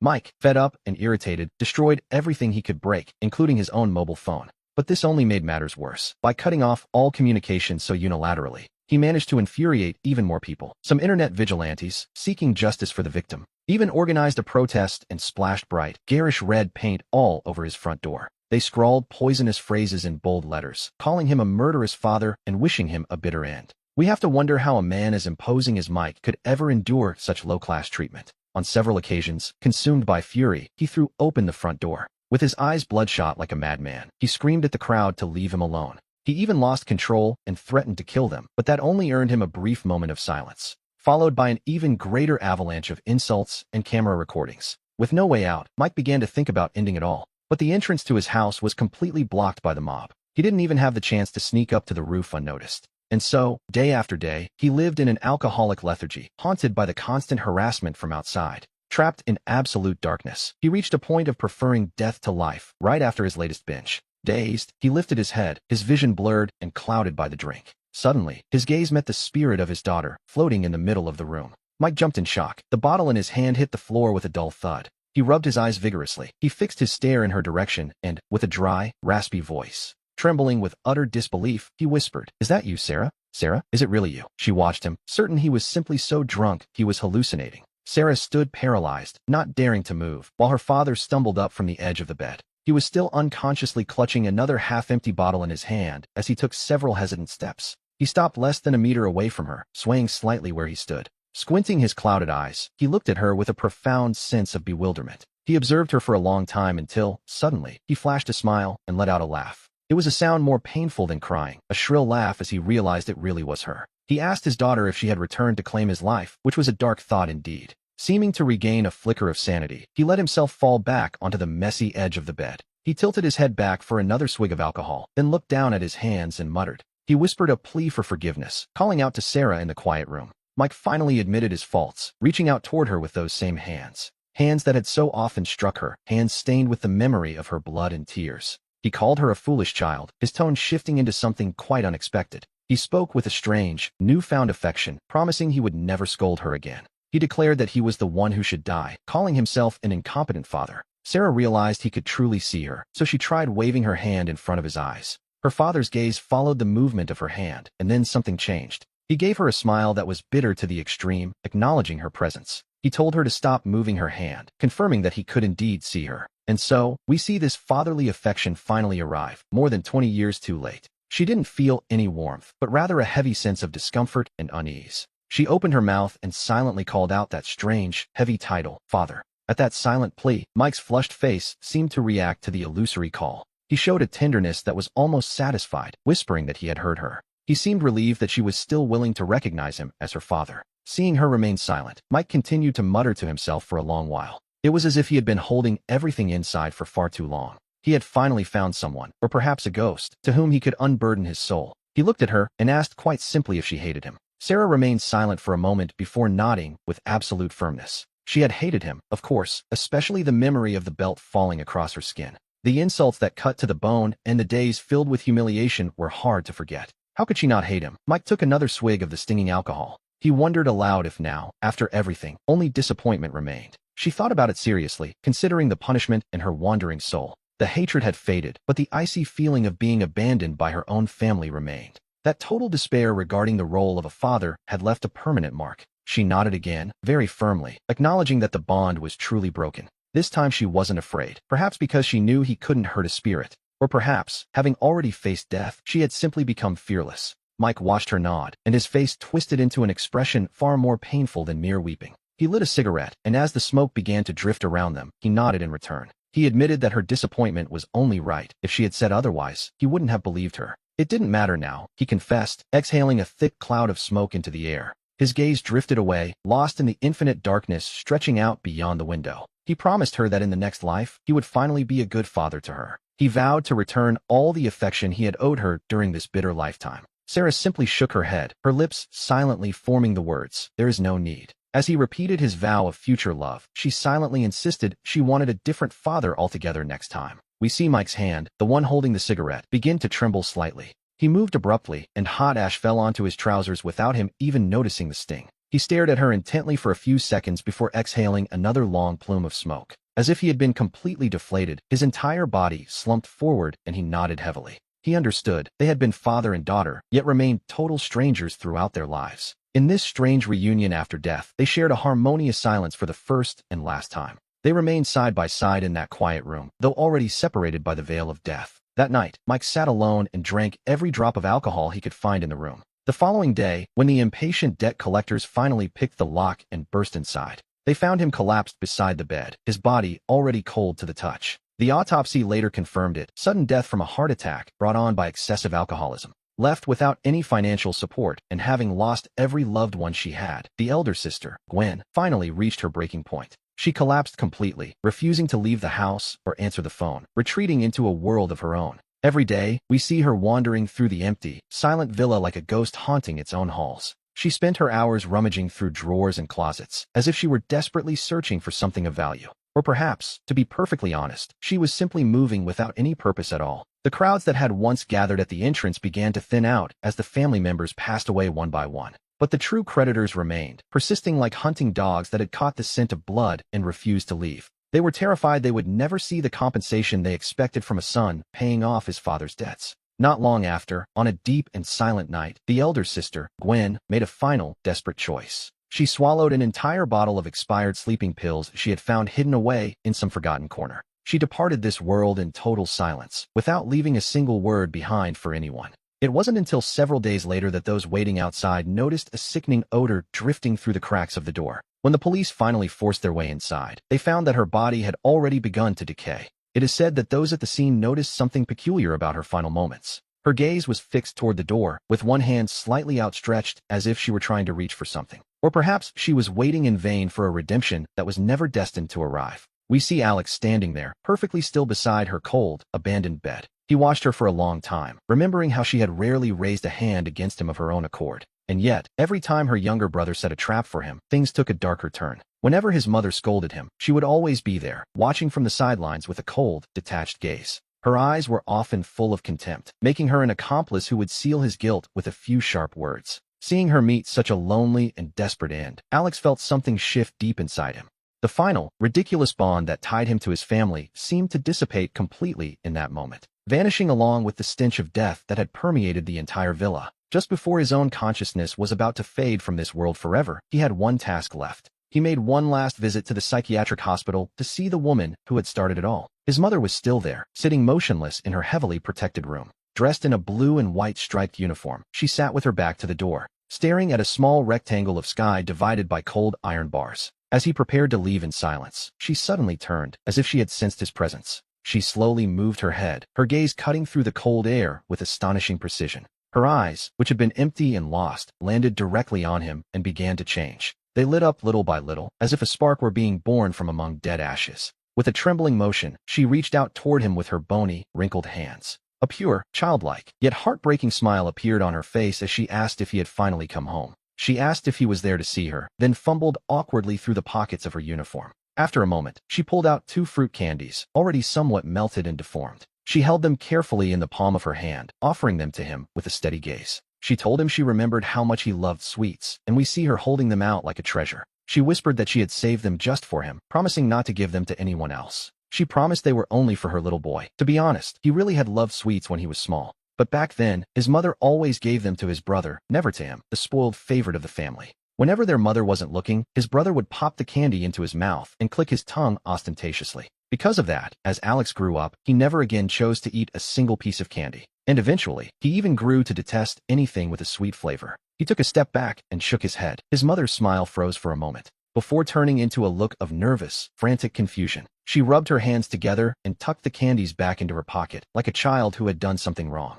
She realized he was all grown up now, yet she was still treating him like a little boy. She stared at him for a long time, a flicker of cautious hope dancing in her eyes, mingled with a regret and sadness so thick they seemed to have no end. Finally, Alex let a single, silent word escape his lips. "Mom." She responded almost instantly, her voice catching in her throat. Her tone was elevated, filled with a flattered surprise, and her gaze looked remarkably like his own. From when he was a child, back when, after countless disappointments, he still held onto a faint, lingering hope of dreaming about her. Only this time, the roles had been completely reversed. Now it was his turn to let her taste that hope, only to extinguish it with his own hands. He looked directly into her eyes, which had brightened instantly, and spoke each word carefully, in a way she could understand. Slowly and clearly, he told her that he no longer blamed her. And in that moment, we see his mother's eyes ignite with an immense, overwhelming light. It was as if a dying man had suddenly found his last remaining lifeline. But his next sentence followed immediately, completely crushing that light. He told her that, despite everything, he could never truly forgive her. The expression of joy and surprise on his mother's face froze instantly, and then it shattered into 1,000 pieces. Not knowing what to do, she gripped a corner of her uniform, squeezing so hard that her knuckles turned a ghostly white. She bowed her head deeply, and her shoulders began to tremble. She was losing control. A long time passed before she spoke in a voice barely audible through her sobs. She told him it was all right, that it didn't matter, and that she owed him this much. She insisted he shouldn't forgive her, believing it was only right. He feared that even this last spark of his soul might spiral out of control. Once he finished speaking, he forced himself to turn away. Without looking back, he passed through the wall and left that prison of flesh and soul. And in doing so, he also left behind his final link to this world. After leaving, he didn't go immediately to the place of reincarnation. Instead, just as he had so often in his childhood, he sought out a quiet corner to curl up in. Only this time, he found he had no tears left to cry. All the resentment and hatred seemed to have evaporated along with that final farewell, leaving only an infinite weariness and a mind that had gone completely blank. That night, we see him floating over the city, gazing down at the lights of 1,000 homes. Suddenly, the urgent wail of an ambulance siren pierced the air. The sound echoed from the psychiatric hospital, tearing through the quiet night sky. His heart trembled for no apparent reason. He floated closer and saw a crowd outside his mother's room. Medical staff were rushing in and out with frantic, hurried steps. Amidst the tense atmosphere, we hear a young nurse speaking on the phone, her voice trembling. She reported that Mary's condition had taken a sudden, sharp turn for the worse that night. The patient had begun showing severe signs of self-harming behavior. After she hung up, we see his elderly grandmother, who had already learned of the family's tragedies. Perhaps, as a mother herself, she utterly detested the actions her daughter had taken. But in the end, this was still her own flesh and blood, a child she had carried for 9 months. What was she feeling in that moment? Perhaps pain, perhaps anger, or perhaps just utter confusion. Or maybe she simply had no tears left and nothing more to say. He floated into the room, where Mary had already been covered with a white sheet. Her soul didn't appear immediately, the way his father's and his own had done. Perhaps her mind had collapsed so completely that her soul was in pieces, or perhaps she herself had simply abandoned her own existence entirely. Deep down, he felt this was for the best, for her, and certainly for him. For this entire absurd and painful journey, it was a final, quiet liberation. In his final moments, he floated toward the site of his own headstone. Before leaving this world for good, he wanted to say one last goodbye to himself. And he prepared to leave behind this world, a place so heavy with painful memories. But he didn't expect to find a familiar figure waiting there. It was Anna. She was wearing a long black dress, standing there without an umbrella. The light drizzle was slowly soaking through her hair and her shoulders. She remained there, standing in silence before his grave like a statue carved into the monument. He pursed his lips as a complex wave of emotion washed over his heart. What was she doing here? He was already dead. Had her performance not ended yet? He floated down beside her and looked at the photograph on the headstone. The rain had washed the image, making it appear especially sharp and clear. It was a photo from his college days, showing a clean, bright smile. It captured a gaze that still held a certain flickering hope for the future. Now, it only seemed ironic. Suddenly, Anna lifted her head, her lost gaze fixing on the empty air as her eyes quickly filled with tears.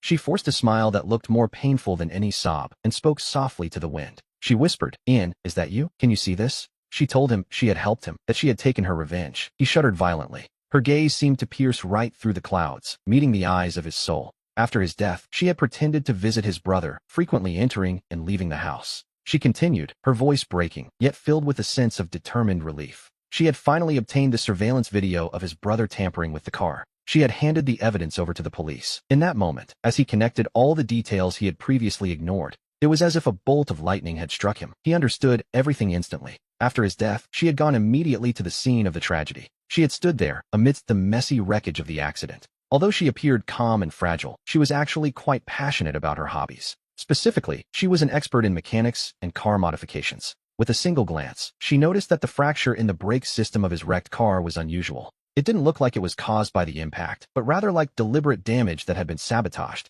Under pressure, the brakes had failed completely. She hadn't betrayed him after all. Those words about getting close to his brother and those displays of superficial interest were all a carefully acted facade to lower the guard of his brother and the entire family. She did it to enter and leave the house easily and find the key evidence that could convict his brother. Even when she searched his room, it wasn't because she expected him to leave her something valuable. Once again, he realized he had judged her with the worst malice and slandered her character. A wave of immense guilt washed over him instantly. To be honest, he felt utterly ashamed. He could no longer contain himself. He took a step forward and reached out to touch her. Her cheeks were cold and wet. His soul trembled as he tried to embrace her slender body. He whispered that he was sorry, screaming in silence with all the strength of his soul. He longed for her to hear him. Suddenly, Anna closed her eyes, trembling as she took a deep breath. Then she opened her eyes, and a smile bathed in tears appeared on her face. Her gaze seemed to truly settle on his face for the first time. She whispered the word fool with a voice broken by tears, yet filled with a strange tenderness. In truth, she told him, she had always been able to see him. She had believed only those who hurt her, driven by obsession and karma after getting what they deserved, could ever see her soul. But in this moment, we see that he finally understands the truth. He was someone who loved her deeply, through an extreme longing and profound affection. He had managed to break through the very barriers of life and death. He was able to briefly embrace her soul. And if Anna, from the very beginning until the end, had been loving him in her own silent and burning way, then everything changed. He felt a sense of daze as his soul stirred with a mix of shock and realization. He wondered why she had spent all that time pretending she couldn't see him. Anna reached out her hand. Her fingers trembled slightly, just as they had so many times before, virtually touching the tip of his nose. Though she couldn't physically reach him, he felt a slight tingle there. She explained that she had to avenge him, her voice thick as she tried to sound casual. If she had spent her days talking to thin air, essentially talking to herself, who would have believed her? Wouldn't Mike and his parents have simply thought she was losing her mind? Or perhaps that she had ulterior motives? As she spoke, tears began to fall in heavy droplets, mixing with the rain as they traced paths down her pale face. The air seemed to freeze in that very instant, locking them in time. And then, a vast and warm current of memories began to wash over them both. Accompanied by that familiar gesture of touching his nose, the memory breaks through the barriers of time and strikes deep.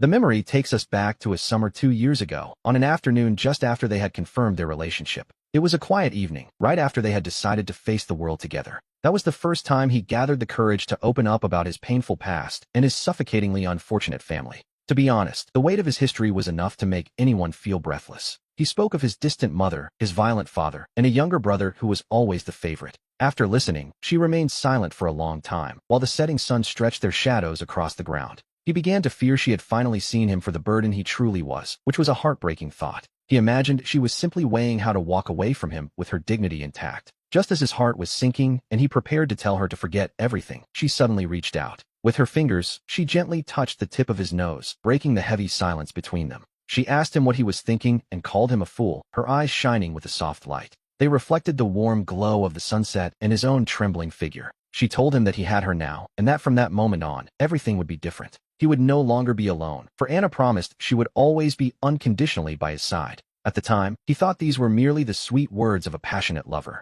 It seemed like the naive promise of someone without much experience in the harshness of life. He never imagined she would spend 3 full years, even after her death, using the most dangerous methods imaginable, simply to prove she was a woman of her word. Later, this became a silent understanding between them. Whenever he felt low or haunted by his family's shadow, she would always look at him and touch his nose just like that. It was as if she could simply brush all his worries away with that single touch. He reaches out now, his hand moving through the air as if trying to grasp something tangible. Miraculously, he feels his hand being gently held by a warm, comforting force. It feels firm and steady, a temperature far removed from the slight chill of her palm before. This is a warmth that comes from the soul, a sensation so real it pulls him from the torrent of memories. Beside him, she continues to sob, her voice dropping to a low, trembling whisper. Filled with an infinite fear and sadness, she admits she is terrified of what might happen if she speaks. She worries that if she looks at him and talks to him, his greatest wish will finally be fulfilled. And then, he would leave her. To be honest, it was a thought she simply couldn't bear. His heart feels as though an invisible hand is squeezing it with all its might. The pain is so intense that he can barely maintain the very shape of his soul. He reaches out with his other hand, gently brushing her soaked hair, even if she might not feel it. He does this with complete sincerity, letting out a soft sigh that makes him want to curse his own helplessness. In his mind, he is the most unworthy thing in the world, nothing more than a ghost. How could he ever leave her? Yet, Anna seems to hear his silent plea. She lifts her tear-stained face, her large eyes shimmering and wet. They appear even clearer now, though they are filled with a deep, aching attachment and sorrow. She sobs, asking, "What then?" as she watches the next omen begin to unfold before them. She looks at him in his silence, which serves as a heavy, unspoken nod of agreement. She bows her head and cries for a moment, then suddenly looks up and wipes her face with determination. She forced a smile that was more heartbreaking than any sob, wishing for him to be reborn into a good life next time. She paused, gathering all her strength, her voice trembling yet remaining incredibly clear. She spoke her final wish, telling him that he simply must come back to find her again. She asked for his promise to wait for her, but before she could even finish the sentence, she finally broke down, as if all her false strength had vanished, and she took a sudden step forward. She opened her arms wide in the gesture of a tight embrace, though all she could truly hold was the cold air and the frozen tombstone. Yet he felt as though he were falling into an incredibly warm hug. He could no longer hold back, and with the strength of his final gaze, he embraced her in return. Whispering into her ear, he left the only complete sentence of his farewell to this world. He told Anna how sorry he was that, in this life, things had to end this way. He couldn't marry her now, but he promised to find her much sooner in the next life. And when he did, he would take her home with the grand wedding she deserved. Anna seemed to sense something in that moment, and she slowly let go of his hand. She took a step back and rolled up her left sleeve amidst the torrential rain. On her pale forearm, a slightly reddened tattoo became clearly visible to him. It was a simple sketch of the photo they had taken together, the one they had loved the most. A small ID photo with a red background, showing two heads leaning gently against one another. He was crying, yet he smiled as she adjusted her sleeve to show him the mark. She told Sarah to look closely, assuring her that everything was going to be all right. She had already married him once in her heart, and she would wait for him to come for her in the next life. Having finally resolved every lingering worry and witnessed every ending, he felt the weight of his final moments. With a heart full of true, unreserved love, he felt his body becoming lighter and lighter with every passing second. It was as if he were slowly dissolving, becoming just another part of the gentle, falling drizzle. He began to dissipate, rising uncontrollably as the passage of reincarnation opened silently above him. The gateway emanated a soft, warm light, a welcome sight after such a long journey. To be honest, Anna was sobbing too hard to speak, yet she waved her hand toward him in a desperate, final goodbye. She cried out with all her strength, calling to Sam and telling him that in the next life, he simply had to be happy. Her voice was scattered by the wind and rain, growing more distant by the moment. She told herself that even if they never met again, it would be all right.